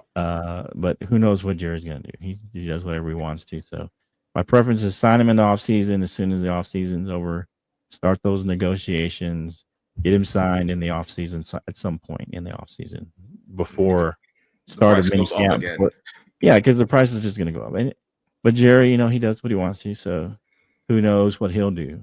But that would be my preference is sign him in offseason. I think he does sign him at some point, even if they franchise tag him next year. Somehow they do sign him. I don't know if it depends on if Michael's willing to agree to the franchise tag, but we'll see. I think he will sign him. I just don't know how Jerry's going to do it. Who knows? Well, luckily, there's a lot of time. He still has the whole year remaining on the deal. I don't think Jerry's going to wait that long because this is actually someone he does want here. Right. Yeah, this is a key piece to your defense. You can't let him go. I mean, you can cut other people, you can cut D-Law. I think he would cut D-Law before he cuts Micah. I'd like to keep him around. I think he's a good veteran, a good presence in the locker room. I would like to keep DeMarcus Lawrence, but who knows? I think he would probably cut him because he's towards the end of his career before he cuts Micah or before he does anything with Micah. I think Micah gets signed at some point, no matter who you got to let go. I mean, I think he would even let Bland go. Because he's, or trade him. Yeah, because he's gonna want a contract in another year or two. Yeah, he was a rookie last year, so he's got a couple years. But I think he would be willing, put him off, or maybe trade him. This was Bland's third year this year. I think his second, but last year I think he was. But who knows? He's still on a rookie contract, but yeah, he's still on a rookie contract. But I'm saying he would let him go before he lets Micah go. He'll let almost any player on the defense go before Micah. Maybe Diggs is right there with him, but that's it. Everybody else on the defense is fair game, I think, for Jerry. Fair enough. So, time purposes, we'll go ahead. Unless you guys have any other questions, Scrub. No, I'm good. Stick a fork in Dallas too. All right, so Philadelphia Eagles. Right now we are the best team in NFCs. We have clinched the playoff spot. I believe we need one more win this week to clinch the NFC East. If what I read was correct. A lot of off-field turmoil. Personal thoughts is some of it is media generated to try to create some strife within the team. Some of it is legit and some of it's overblown. I think a lot of it is created or overblown. But I mean, I won't sit here and say that I don't believe there's a locker room in the NFL that doesn't have some issues. There's no locker room where everybody sits in the middle of the floor and sings "Kumbaya" and loves on everybody all season, right? That doesn't exist. The big thing with them is finding ways to win. The proof is in the pudding. You won 9 in a row. You find ways to win. It's not always pretty, but you find ways to win. Saquon Barkley is the offense at this point. We come into the season with the expectation that we're going to get more passing yards. That we're going to have the kind of season we did last year where Swift had his best season the only year over 1,000 yards. I think he had like 12, a little bit over 1,200 yards last year. We're still going to throw the ball around. AJ's going to get his. Devontae's going to get his. Jahan Dotson's going to get some catches to be that third guy when those guys are covered. Probably the fourth guy as far as in the actual pass catching because Dallas Goedert, when healthy, because we know he gets hurt every year, and he's done it again this year, second time. He's hurt. He's done for the year, and he's on IR. But he's done for at least, I think, 4 games. I think he is designated to return because it's a hammy this time, I believe. So you've got that. But the big concern is how is this shift that happened during the bye week, week 5, how does that affect the mentality of the rest of the team? And when I say the rest of the team, I mean wide receivers and the quarterback, because we've seen a drastic decline in attempts from the quarterback and an upswing in run design plays. Not only for Saquon, we've seen more run plays. Most weeks also come in for Gainwell. So you're doing a lot more of the running game and not as much of the passing game. When I believe everybody's expectation was there were going to be those weeks where Saquon has the big weeks, but there were going to be weeks where AJ has the big weeks. There's going to be weeks where Devontae's had the big weeks. And it just hasn't really panned out that way. It's been more of Saquon has had a big week almost every week. I think he's had 3 games under 100 yards this season, and one of those was a 95-yard game. So it's a lot of Saquon having the big games, getting a lot of attempts and running the ball does take away from your passing game. And I think that's been a little bit of an issue among the quarterback and the wide receivers, whether they're together on it, whether they have separate issues. We can always discuss if anybody wants to talk about that. But I think the important thing is, and AJ said this when they asked him a day or two later after the first interview, we're winning games. The most important thing, Jalen says this every week, even Sirianni says this, more everybody, we're winning games, right? Nobody's perfect. We're winning games. Shoot, the Kansas City Chiefs won a Super Bowl last year, and their freaking receivers couldn't even catch the ball most of the season. So no one's perfect. But if you're playing your best football week 16, 17, 18 in the playoffs, you have a chance to do something. If you're not playing your best football, then it becomes a little bit more of a concern. So next couple of weeks, you want to see if the opportunity provides itself. You'd like to see the passing game get back to where it was. I will say limiting the passing game and focusing on the run has been successful for the Philadelphia Eagles, as your record tells you. So if something's not broke, it's hard to say go fix it. But we'll see what happens the rest of the season. The big concern would be, can we catch Detroit? Is Detroit going to lose a game or two and give us an opportunity to get that number 1 seed? Or are they going to win out and kind of pigeonhole us into that number 2 seed? Because I think we can all agree Detroit and Philly are going to be 1-2 unless Detroit completely falls off and like the Vikings slide back into number 2 or something.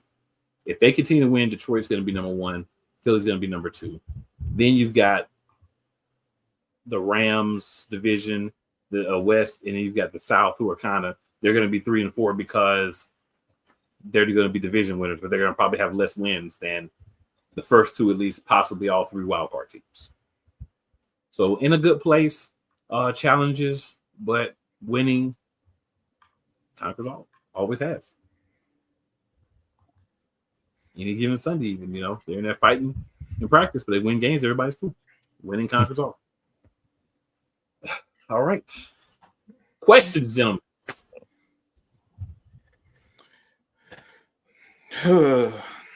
Any key injuries?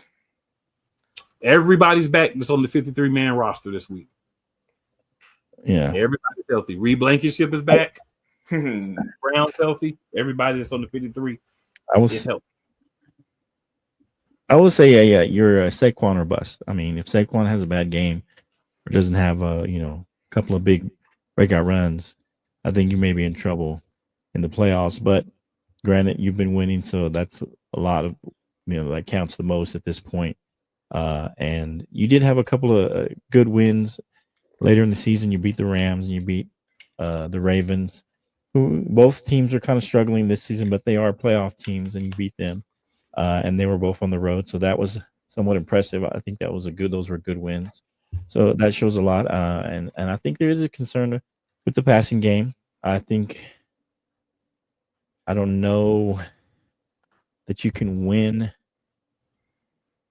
make a run without a somewhat of a good passing game or a solid or a more balanced offense.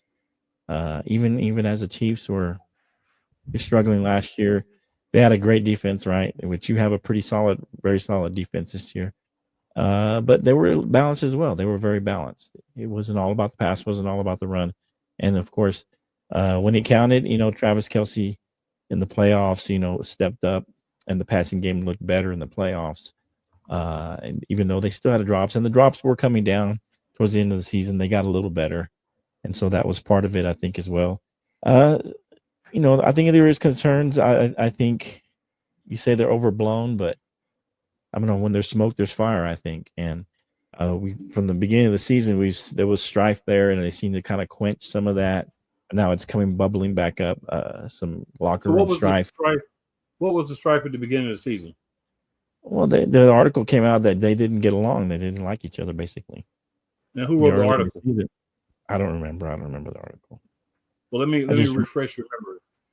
Okay. The person who wrote the article was the same person who said that after last season, Jordan Davis and Jalen Carter were bust and were not NFL caliber players. This is also the same person who said that when Jalen Hurts was drafted, that he was just a gadget quarterback and would never be a starter or even a good backup in the NFL. It was also the person until this year that said that Nakobe Dean did not belong in the NFL as a linebacker, and we were swindled out of that pick.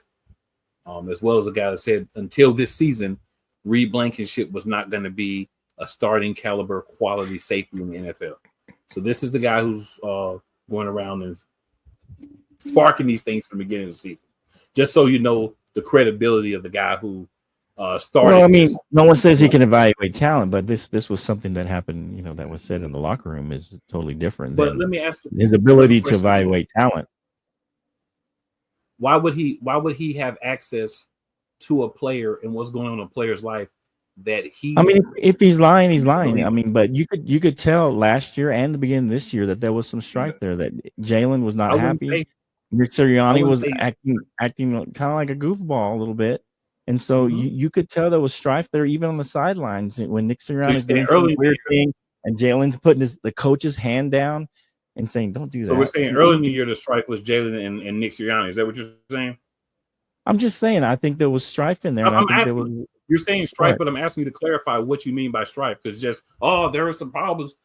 Who is the strife between? If there's strife, there has to be the quarterback and the head coach. Yeah, quarterback and the head coach. So yeah. The thing was there's strife between the quarterback and the head coach. Does there seem to be strife between the quarterback and the head coach right now? I mean, it doesn't feel like the relationship is any better. I just feel like they've quenched whatever, they've tried to just kind of stay out of each other's way. I mean, there was also the report of, hey, Nick Sirianni is going to stay out of the offense and let Kellen Moore run the offense. He's putting he's getting too much into the offense. Was that the same guy that wrote that? That was actually, just to clarify, that was actually wrote and said by Nick Sirianni and But who said that? Who brought that up? That was said in multiple interviews by Nick Sirianni and Howie this offseason. And the season started, and that's not what happened. So that was actually said, but then it wasn't followed through on. Okay. Whereas But why would he stay out of the offense? He's an offensive guy. Offensive coaches stay out of offense because a lot of head coaches, especially guys that have never really called plays before, are not good at play calling. That's why you go and bring in a guy like Kellen Moore, who is a play caller. Well, I mean, all these, I guess they're just false smoke. There's not really smoke there. I'm just saying there's smoke, there's fire. I think there's still smoke there. That's all I'm saying. So maybe there's not. Maybe they're just smoke signals that they're sending up. I don't know. I'm just saying. For me, when there's smoke, there's fire, and I think there's still some smoke there. And you see that with the comments last week by the wide receivers. I'm just asking. What is the smoke now? I don't know. I don't know. You say a head coach in a you said that you think that. I think it was as early as last week that, hey, Jalen's really starting to get the offense down, but he's getting 100 yards. He's not. It doesn't look like they trust him with this offense, or it doesn't look like they want to trust him, or they just. I don't know what it is. Or maybe what it is that the running game is winning games. So since the running game is winning games, let's run. Yeah, but if you're relying on Saquon to always break a run off, that's not going to happen every week. Well, he didn't break a big run off. I'm just saying, it is. Yeah, he did. I mean, his longest run was 18. I mean, he broke a couple of big runs. Is that a big run? 18 is a decent run. But it's not a big run. How many yards did he have though? Yeah, he had 24 total and 20 carries. Okay. Yeah, 20 carries. He's going to have to have a good game. And you almost lost the game, though, to the Carolina Panthers. And so think about that. Okay. If you played a better team that same way, you probably would have lost the game. So that's all I'm saying. Maybe we don't play the same way. Okay. Because there's a thing called trap games. Letdowns. I mean, that's fine. If you've got an excuse for the Ravens are a good team. The Steelers are a good team. In between them, we sandwiched the bad team, and they didn't play up to their level in that game. Listen. Okay. So you want to run around? Okay. So you've got an answer for everything. I guess there's nothing wrong then. There's no strife in the locker room. Everything's great. It's not Saquon or bust. I guess I'm just making stuff up then. You guys are great. You guys are winning the Super Bowl. I don't know. Having bad games. I'm just saying. He's average. He's average. Let me give you the specifics of his stats. But he's averaged 21.4 completions since attempts since our bye week. Attempts.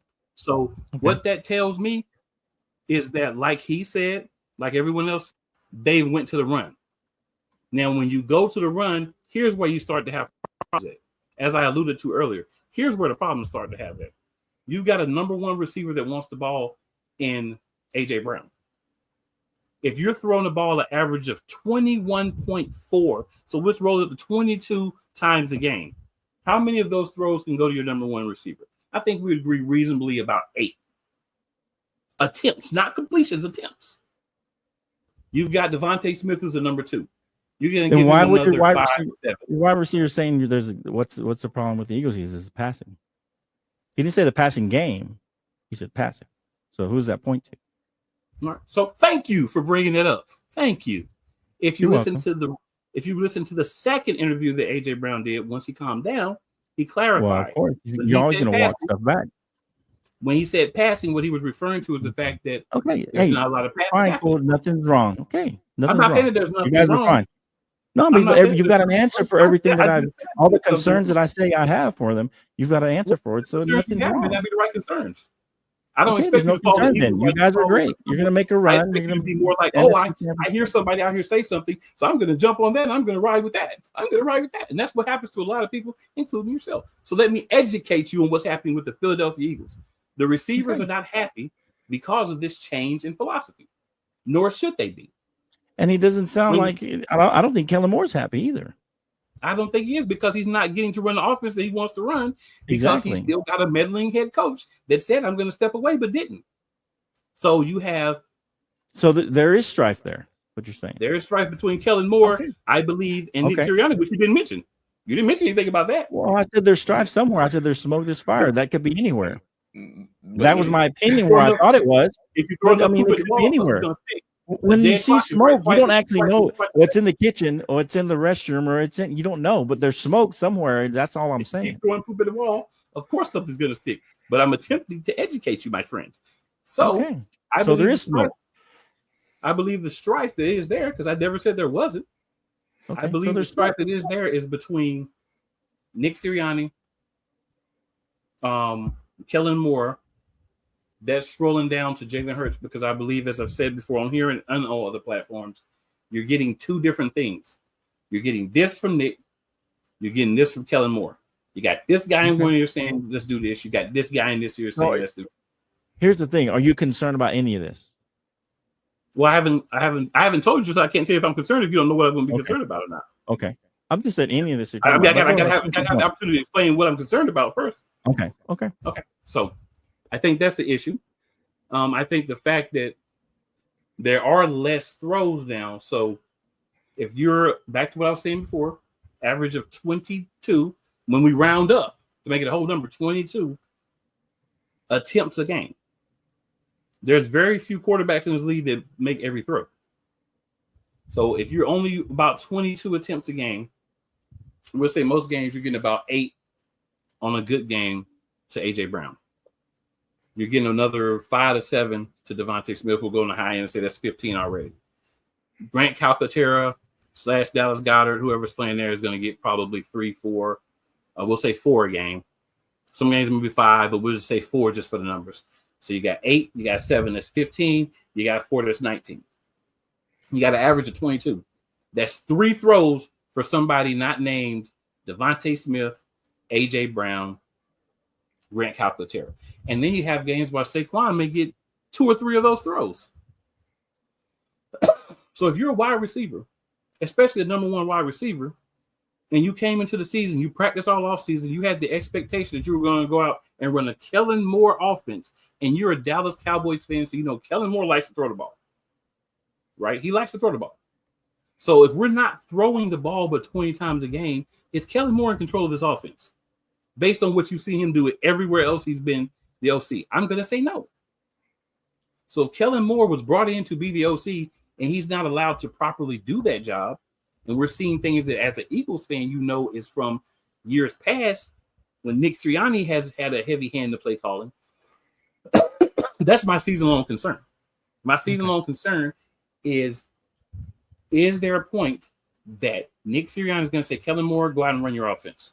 I'm going to step back and let you run the offense that you want to run and allow the game to be played the way you want to play.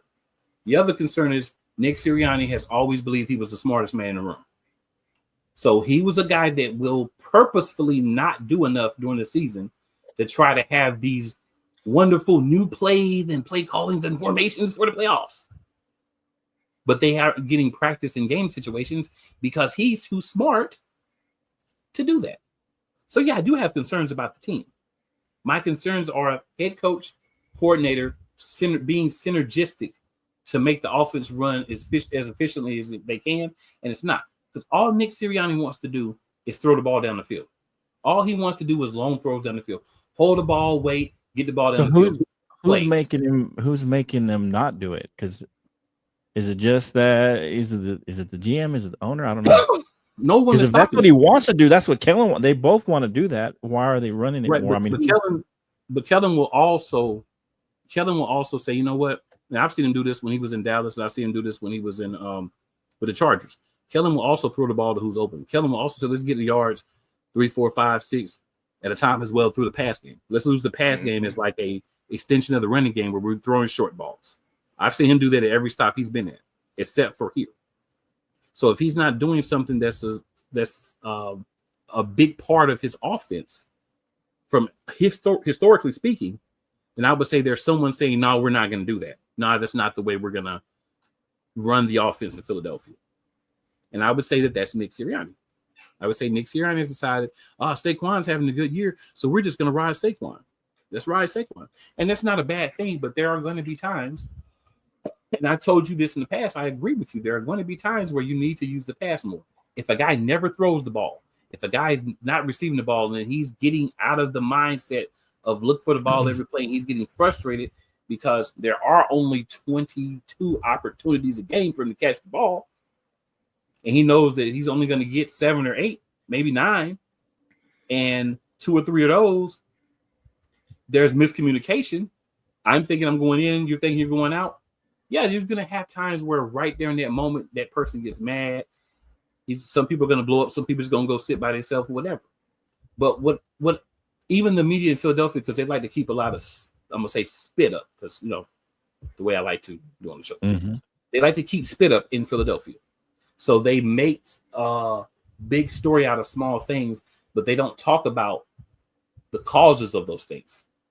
Mm-hmm. Right? If you're Johnny Wilson, you're going to get 2 catches a game, maybe, and Jalen overthrows you, and you're 6'5", 6'6", and Jalen Hurts overthrows you. When you got a defender on your back, and you can catch that ball and probably get some more yards. Are you going to be frustrated? And then maybe your only opportunity, or one of your only opportunities that game? I mean, if you're a human being, you're going to be frustrated. And you know you're not going to get more passes thrown your way. Why? AJ's got to get his. Devontae's got to get his. Tight ends got to get his. Heck, Saquon got to get his some games. Not just running, but catching too. So, yeah, there can be frustration for some of those other guys when you spend more time blocking for the running back than you do catching when you're a wide receiver. I don't doubt that there can be frustration there. But I think the media is trying to portray it like there's a AJ Jalen problem, a Devontae Jalen problem. Then you got Brandon Graham coming out and saying foolishness. Those are the type of things that are frustrating when you're not having people focus on what the true problem is. So you're putting it on the head coach.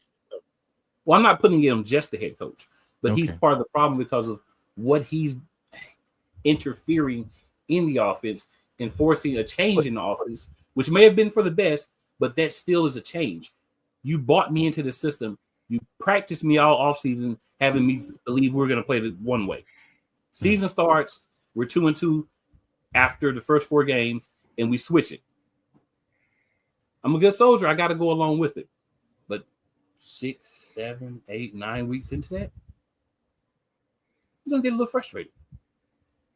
And it's not necessarily Nick sucks and he's an idiot, but it's why would, first of all, Nick, if you do that, there's going to be a problem. Second of all, you don't care. You still did it anyway. And Nick said himself, he's not really, a head coach. He's their buddy. He's your friend, right?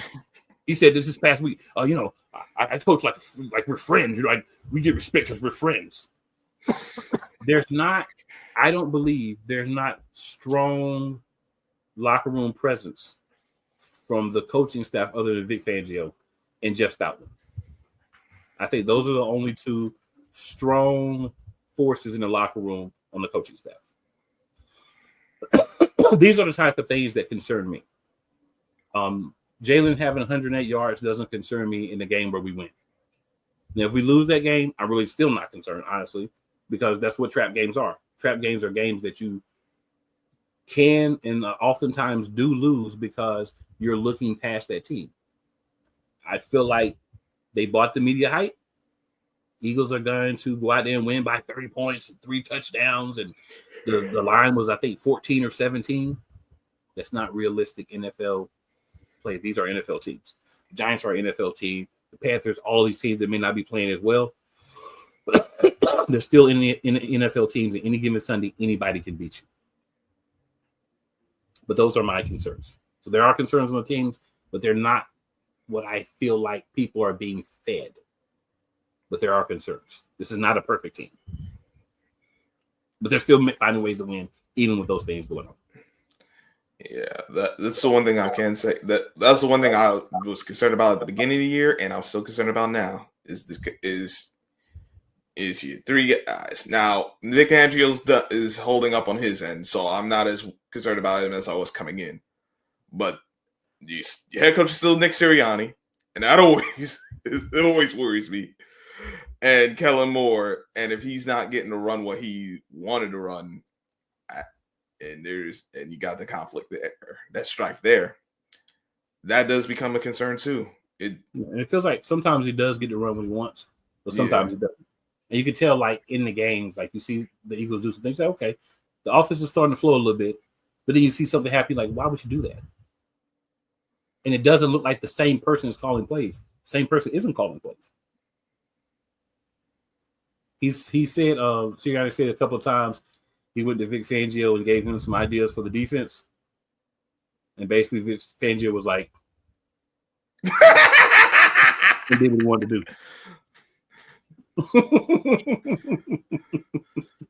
So There are concerns. But I will say again, as I said earlier, the run heavy offense did take us to a Super Bowl win. We did have to make some plays through the air in that game, and we made them with Nick Foles. If Jalen Hurts can't be as good as Nick Foles in the Super Bowl, then we have a much bigger problem. In the game, in the Super Bowl, he's already been in before. All right. Well, I got one other question. You feel like you're utilizing enough play action off of this run? Play action. Kill him with a run. Do you watch our games? Play action. No, sir. We do not. I figured as much. No, sir. But for the people who haven't watched, I still think I should ask that. Play action. Are you kidding me? I'm just trying to get a completed pass. That's talking to me about play action.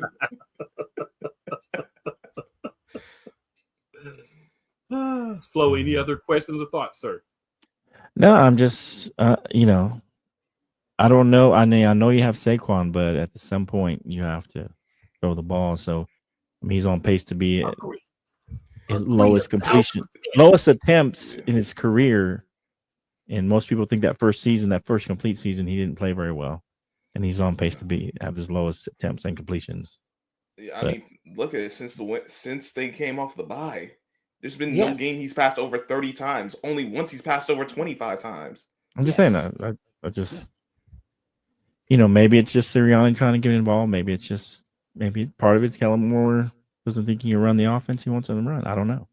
I think as of now, I feel like he can do it when it's needed.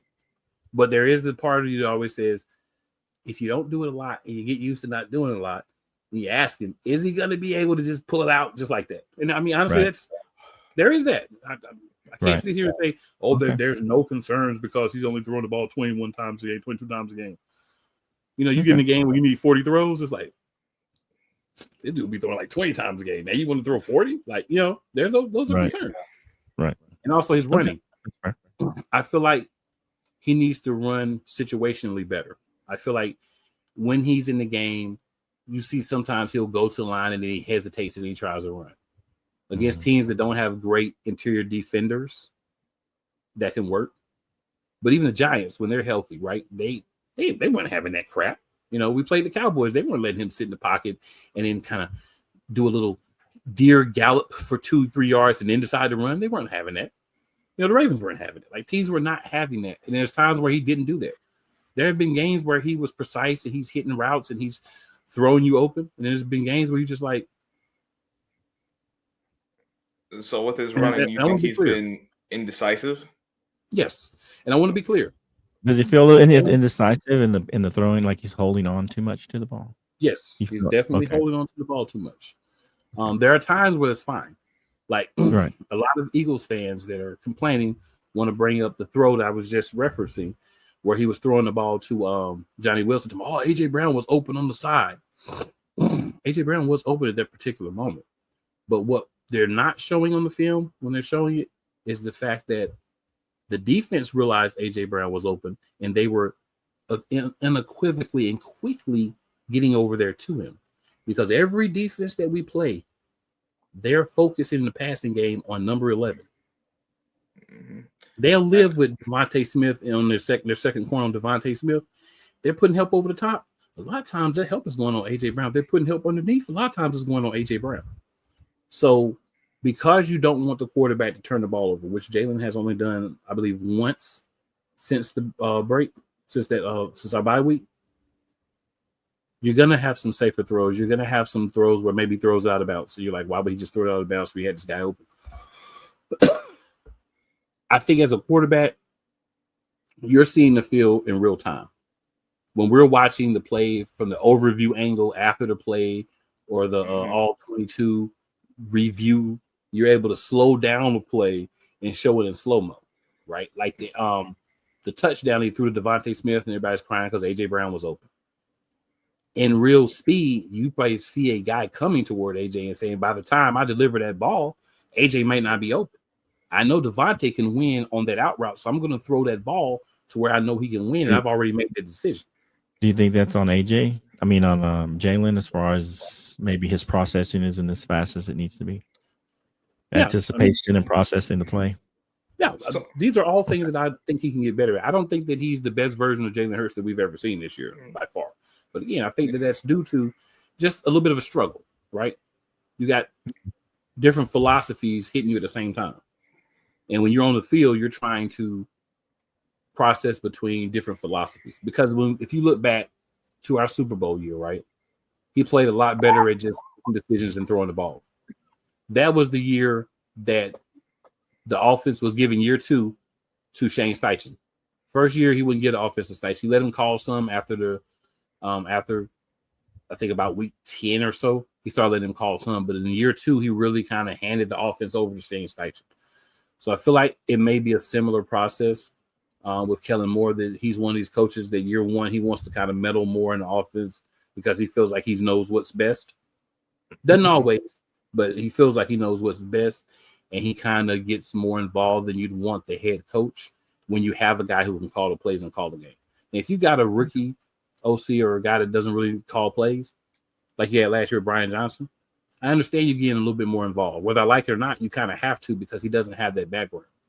But you don't bring in a veteran OC that's called plays everywhere he's been, and then you try to have half of the plays or a large chunk of the plays be called a different way from what he wants to do, and you brought him in to do something different.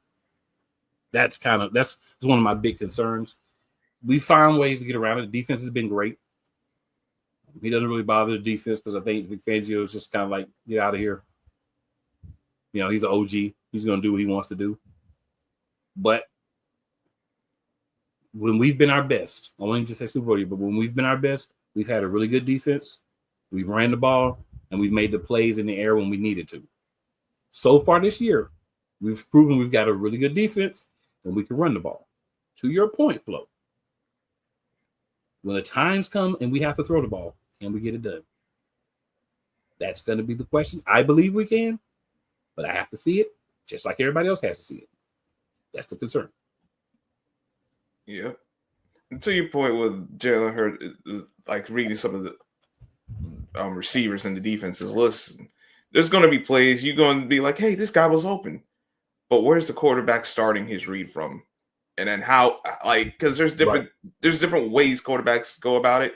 Sometimes it's progression read, sometimes it's defender read. So it's different ways. You're not going to get the same thing. Once you have a better understanding of that, you can at least have a better understanding, right? Where this ball's supposed to be. But without that, like, listen, I get it. We all want to see you pass complete. We don't want to see completions. The fans got to chill out and understand what they're looking at. And to be fair, I mean, I don't know AJ Brown enough to know if he's a timing route guy. He seems more like a guy just go out there and get open. But I feel like Kellen Moore is his offense. He's going to be a guy. He's going to run an offense where, hey, you need to be here when you need to be here. You got to be in a spot. It's a little bit of timing, a little bit of route running, and so I don't know if AJ's that kind of guy that runs the right route every time and runs the, if he improvises a little bit and he looks open, but that wasn't where the route's supposed to go. So Jalen's not anticipating him necessarily unless he sees it early, right? So a lot of that could be on the receivers as well because or that his offense is based on, hey, this guy's going to run this route. That's where he's going to be a little anticipation throw. But if AJ's doing his own thing and not running the play, then that could throw Jalen off as well. Or just how the play is called, and that might not be where the first progression is. It's a lot of he could be the third progression on the play for all we know. Like obviously you're the number one receiver, but certain plays, your number one receiver isn't the first read. So like with Dak, I mean he would.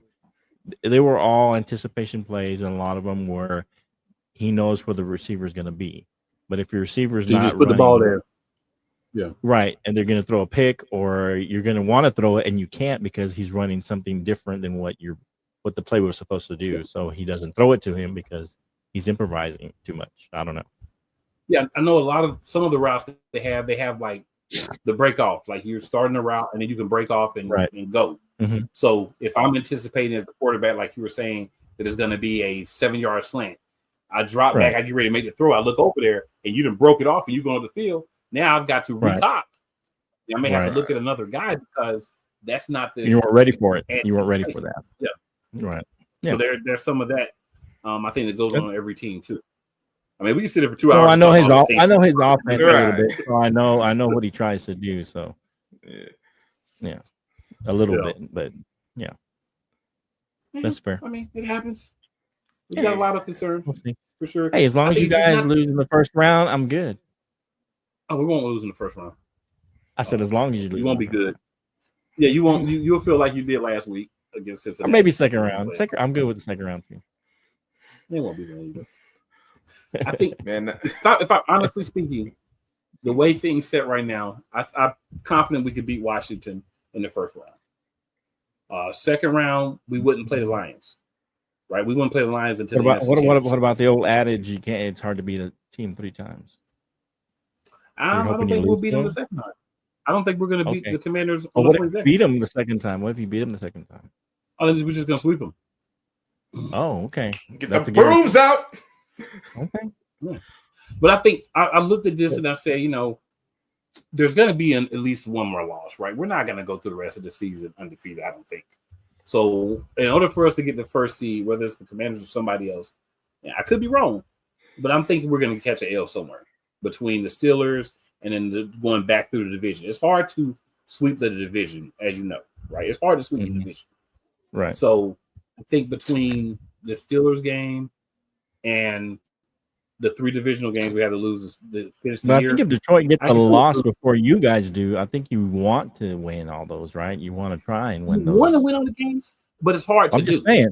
I'm just saying. I think you want to, because at some point you may relax because hey, Detroit's going to get number 1. The best we can do is 2.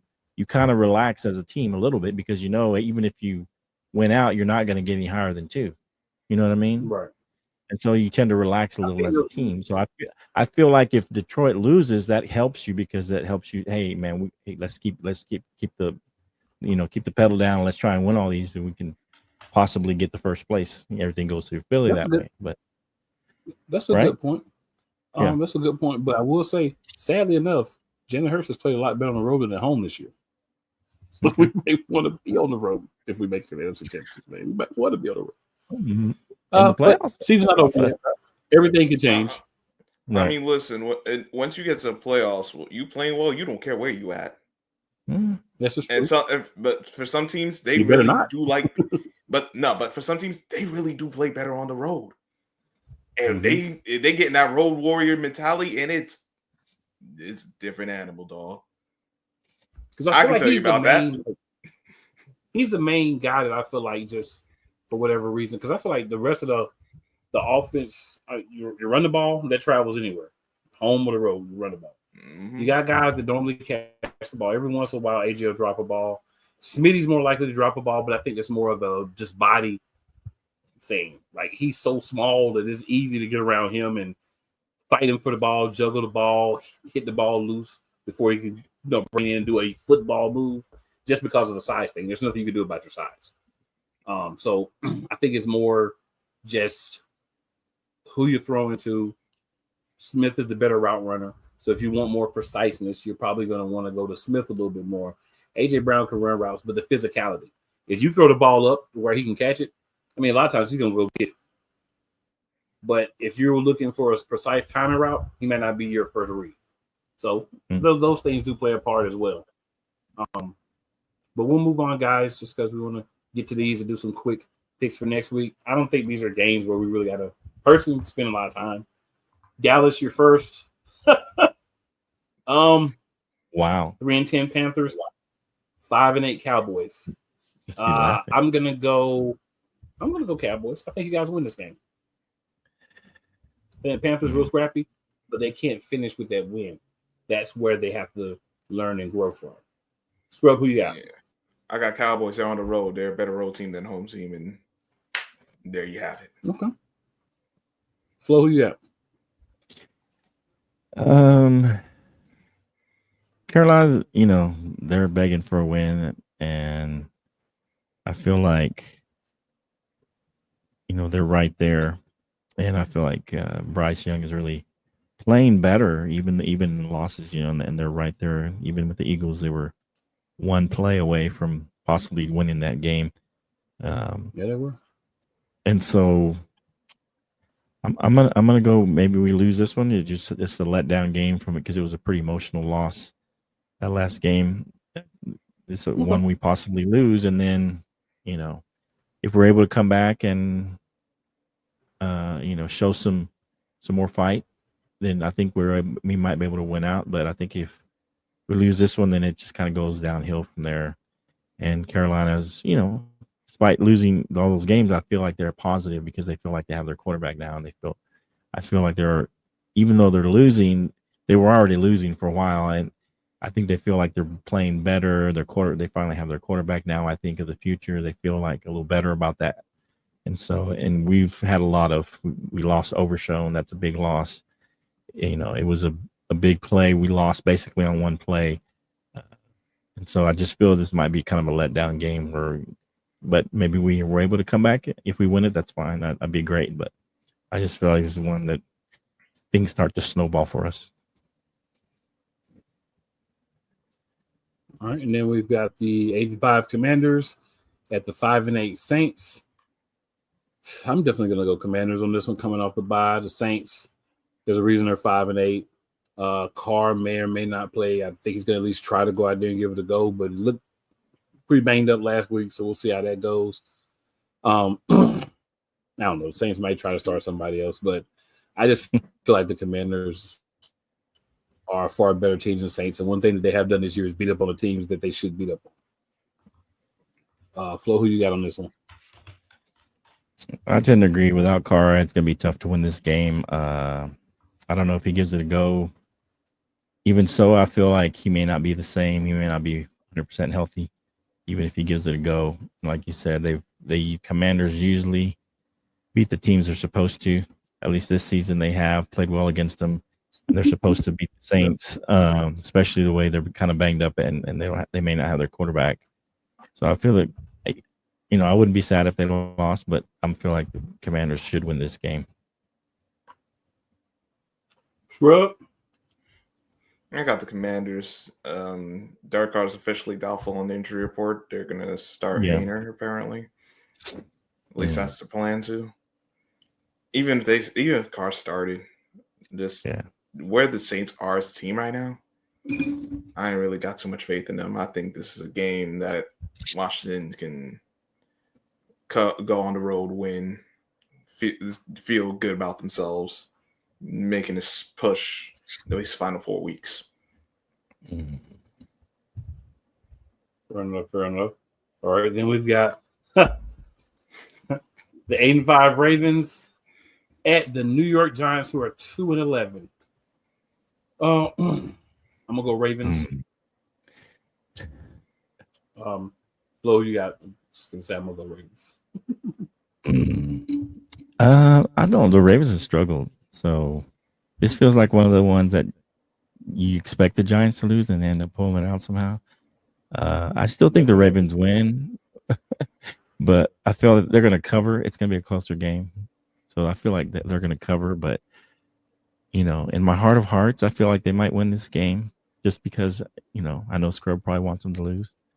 But I feel like this is one of those ones that continues to break Scrub's heart, and the Giants doing again things that Scrub doesn't want them to do. So I feel like this is when they pull out somehow. But I got the Ravens edging it out. That it would enrage me if these Giants did win this game. That's why I'm thinking they're gonna win. I'm just telling you, because then it's like, well, where was this the earlier in the season? When you were still alive. Where was this against the Bungles? Because you needed that. You still haven't won a game in No Life Stadium. Sorry, man. Listen, this feels like a game. We gonna grab the shovels. We burying this team. It's over. The Giants are the worst team in football. They're gonna show it again. They're gonna lose this game. Do they cover? I got Ravens. Look, how the Ravens gonna stop Lamar Jackson and Derrick Henry? I'm just telling you. I feel like they're gonna cover. And Giants. Listen, this game started at 1:00. I'm 4 o'clock going to come. I'm still be looking for the Giants. Needless to say, Ravens go home. Bully them. I'm gonna still be looking for them. Cold-blooded. All right, 425. Pittsburgh Steelers coming to Lincoln Financial Field. The Link 11-2. Philadelphia Eagles. Flo, who you got winning? This is a tough one because this is going to be a good game. Russ is playing really well. The defense is playing solid. And I think this might be one of those games that I think defense has got. I mean, Steelers got a pretty solid run game. Their defense is solid all the way around. Even though they did lose to Cleveland a few weeks ago, that was kind of in a blizzard, kind of an anomaly. Other than that, they played really well. Russ has played well. He's been played within himself, not trying to do too much. They've been able to win in multiple ways, shootouts or, kind of grinded out games. And I feel like this is one of those games that, like you said, you're going to take an L at some point. I think this might be the one you take an L on. And it might win. I think I'll give it to the Steelers to edge them out in a close one. This is the one you lose, and maybe you win out the rest. All right, Scrub, who you got? The Battle of Pennsylvania. Dang. Steelers battle with two teams who beat the Commanders. Yep. Listen, the Steelers, they're a good team, but I don't have a good feel for their offense because I know Russ has had some good games, but then he's throwing some BS. Like he's had games where he struggled. The run game is up and down. I don't know if George Pickens is going to be back for this game. They could certainly use him. He's not. Sure. He's not. He's not. Okay. That's going to hurt them offensively, but they still had a good defense. But there's just something about how these Eagles have played. I don't think this is the week they lose. I think Saquon's going to have another big game. I actually think that you're going to get a big game from one of these wide receivers, either A.J. Brown or Devontae Smith. I think Jalen's going to pass for over 200 this time. And they're going to need it. So I got them winning. And I think they'll get a key turnover in the game from Russell Wilson because he will put it up and he'll give you a chance. And I think the Eagles got the defense. I will say, yeah, of course I'm picking the Eagles, but I will say this: Russ has 5 turnovers in 7 games this season. 3 of those are interceptions, 2 are lost fumbles. He's definitely had a strong case of, let's call it fumbleitis this year, but they have been recovering a lot of it. I think for me, when I look at Russ on this team, I feel like we have a very, I'll say, solid quarterback. I think the things that are weaknesses for him are strengths for Justin Fields and vice versa. So I don't think you're getting a complete quarterback either way because Justin Fields is a guy you can run the ball with. He's going to be safe. He's going to play like a younger Jalen Hurts, right? He's going to be safe. He's not going to turn the ball over much, but not going to be explosive a lot either. So you're going to have to depend on the running game, including him, and bring him along as a passer because I don't feel like his years in Chicago, he ever was helped be a passer. So I think you got that you have to look at as well.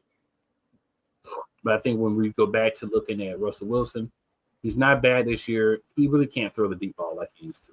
And not saying his arm is a dead noodle or anything, but he's not the same guy. I think a lot of people look at him and they think of prime Seattle Russell Wilson. Right? I don't look at him and think of Denver Russell Wilson because I think that was just a bad idea all around. But I think that he's a good enough quarterback to beat teams, but he's not going to be the deciding factor. Right? He's not going to come out there and dominate the game. He'll get you some plays. He'll have some good passing games against teams that you're kind of like, But when you put him out there against the better teams with the better defenses and teams that can control the clock, I feel like you're getting a different Russell Wilson. He's gotten more yards per game at this point than Jalen Hurts. Give him that. But the running game that they have there it's good, but it's not Saquon Barkley good. So I think runs will be whoever can get the running game going. I look at our running game and I call it the three-headed monster. You've got Saquon, you've got Jalen, and then you've got Gainwell. Because there are times where Jalen really does take off and run the ball well. He gets the touchdowns because of the tush push, brotherly shove, whatever you want to call it. But I think when you look at just overall play, I'm going to go Philly, but this is definitely going to be a closer game than the last time these two teams played. And I think it's going to be a better game. It's going to be a hard win for us because the defense, like you said, is really good. So they're going to pressure Jalen. They're going to run the ball too and try to keep our offense off the field. It's going to be whoever's defense is able to hold up. And they are going to be missing a few key pieces as well on their defensive line, as well as their number one receiver. So I think we have a good opportunity to go out here and get a win. But hopefully last week was looking forward to this week and focusing more on this and not what we're going to get for the rest of the season from the Philadelphia Eagles offense as a whole, and especially the passing offense. Defense can be better than they were last week too. That wasn't one of the better defensive weeks either. But I think a lot of that, again, had to do with I see you, but I'm really looking over here. So if you're really looking over there, you better be ready for him this week.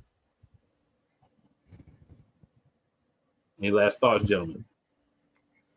I'll say another reason you could think of another dynamic dual quarterback, running back as the Ravens, and they kind of held them in check. So I feel like that's kind of the same game plan here and make Jalen pass it to beat you. And a similar game plan they did with the Ravens. Yeah. If you don't do that, from what we've seen the last few weeks, if you don't do that, you're an idiot.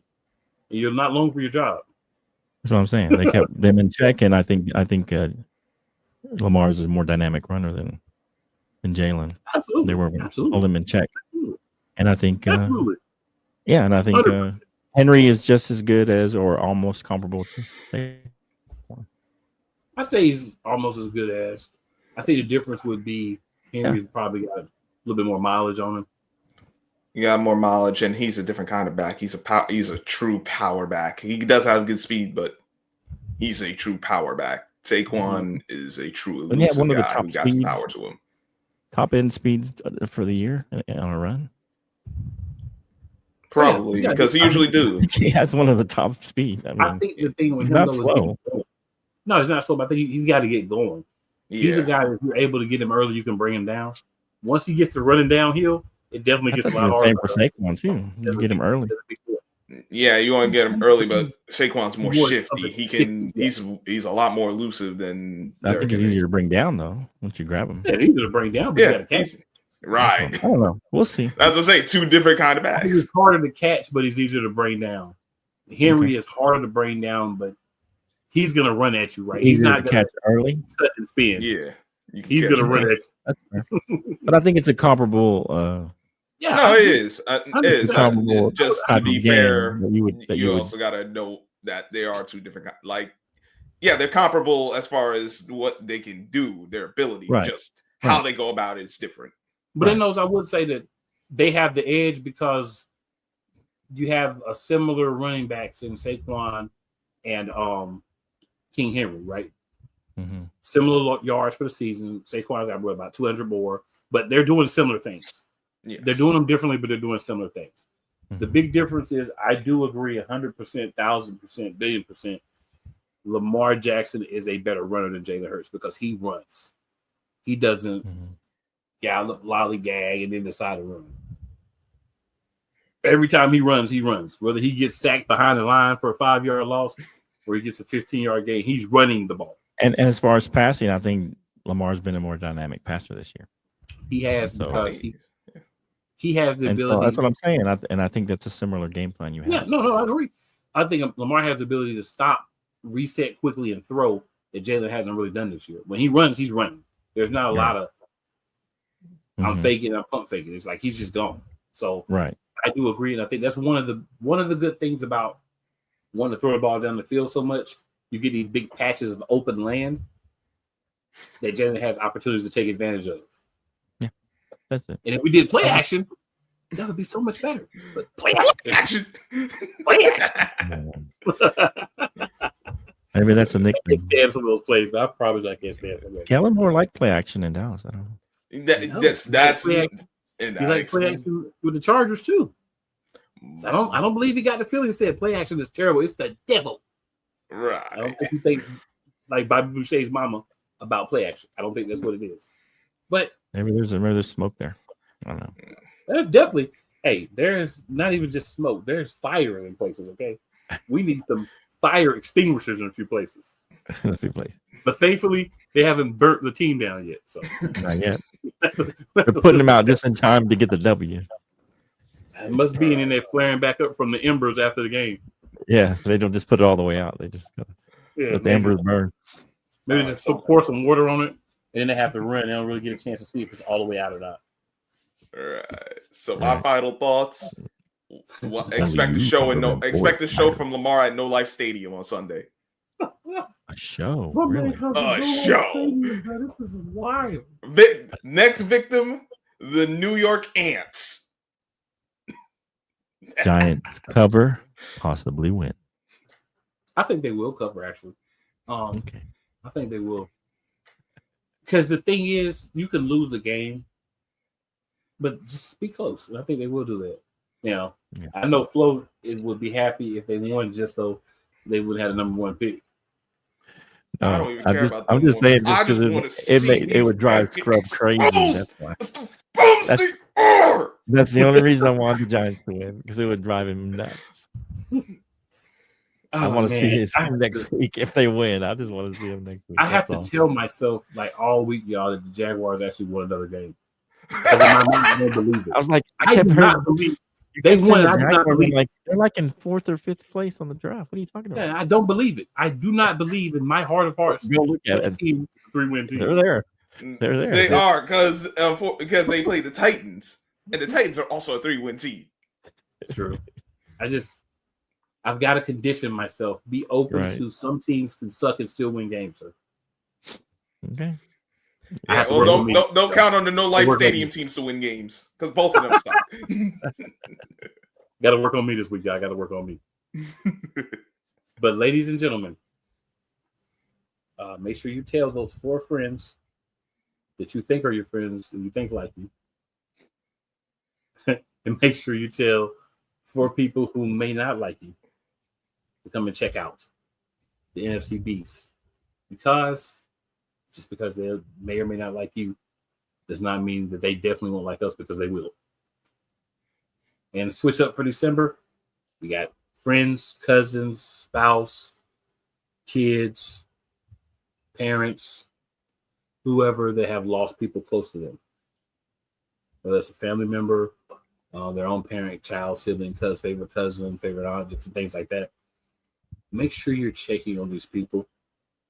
I know it's difficult this season. Everybody's running around trying to get ready for the holidays, holiday stuff done, shopping, wrapping, plans. Some people are traveling, some people are hosting.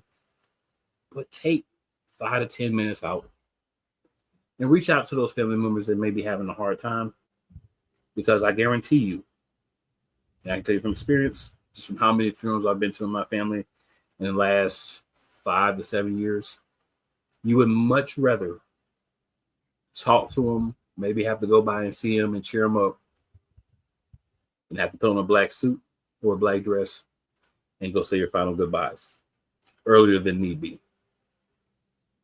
I'll just leave you guys with that. We'll be back next week. Maybe Sam will be here next week. Maybe house coach. We may have a stand-in for the Commanders for a week or two. We'll see how things go.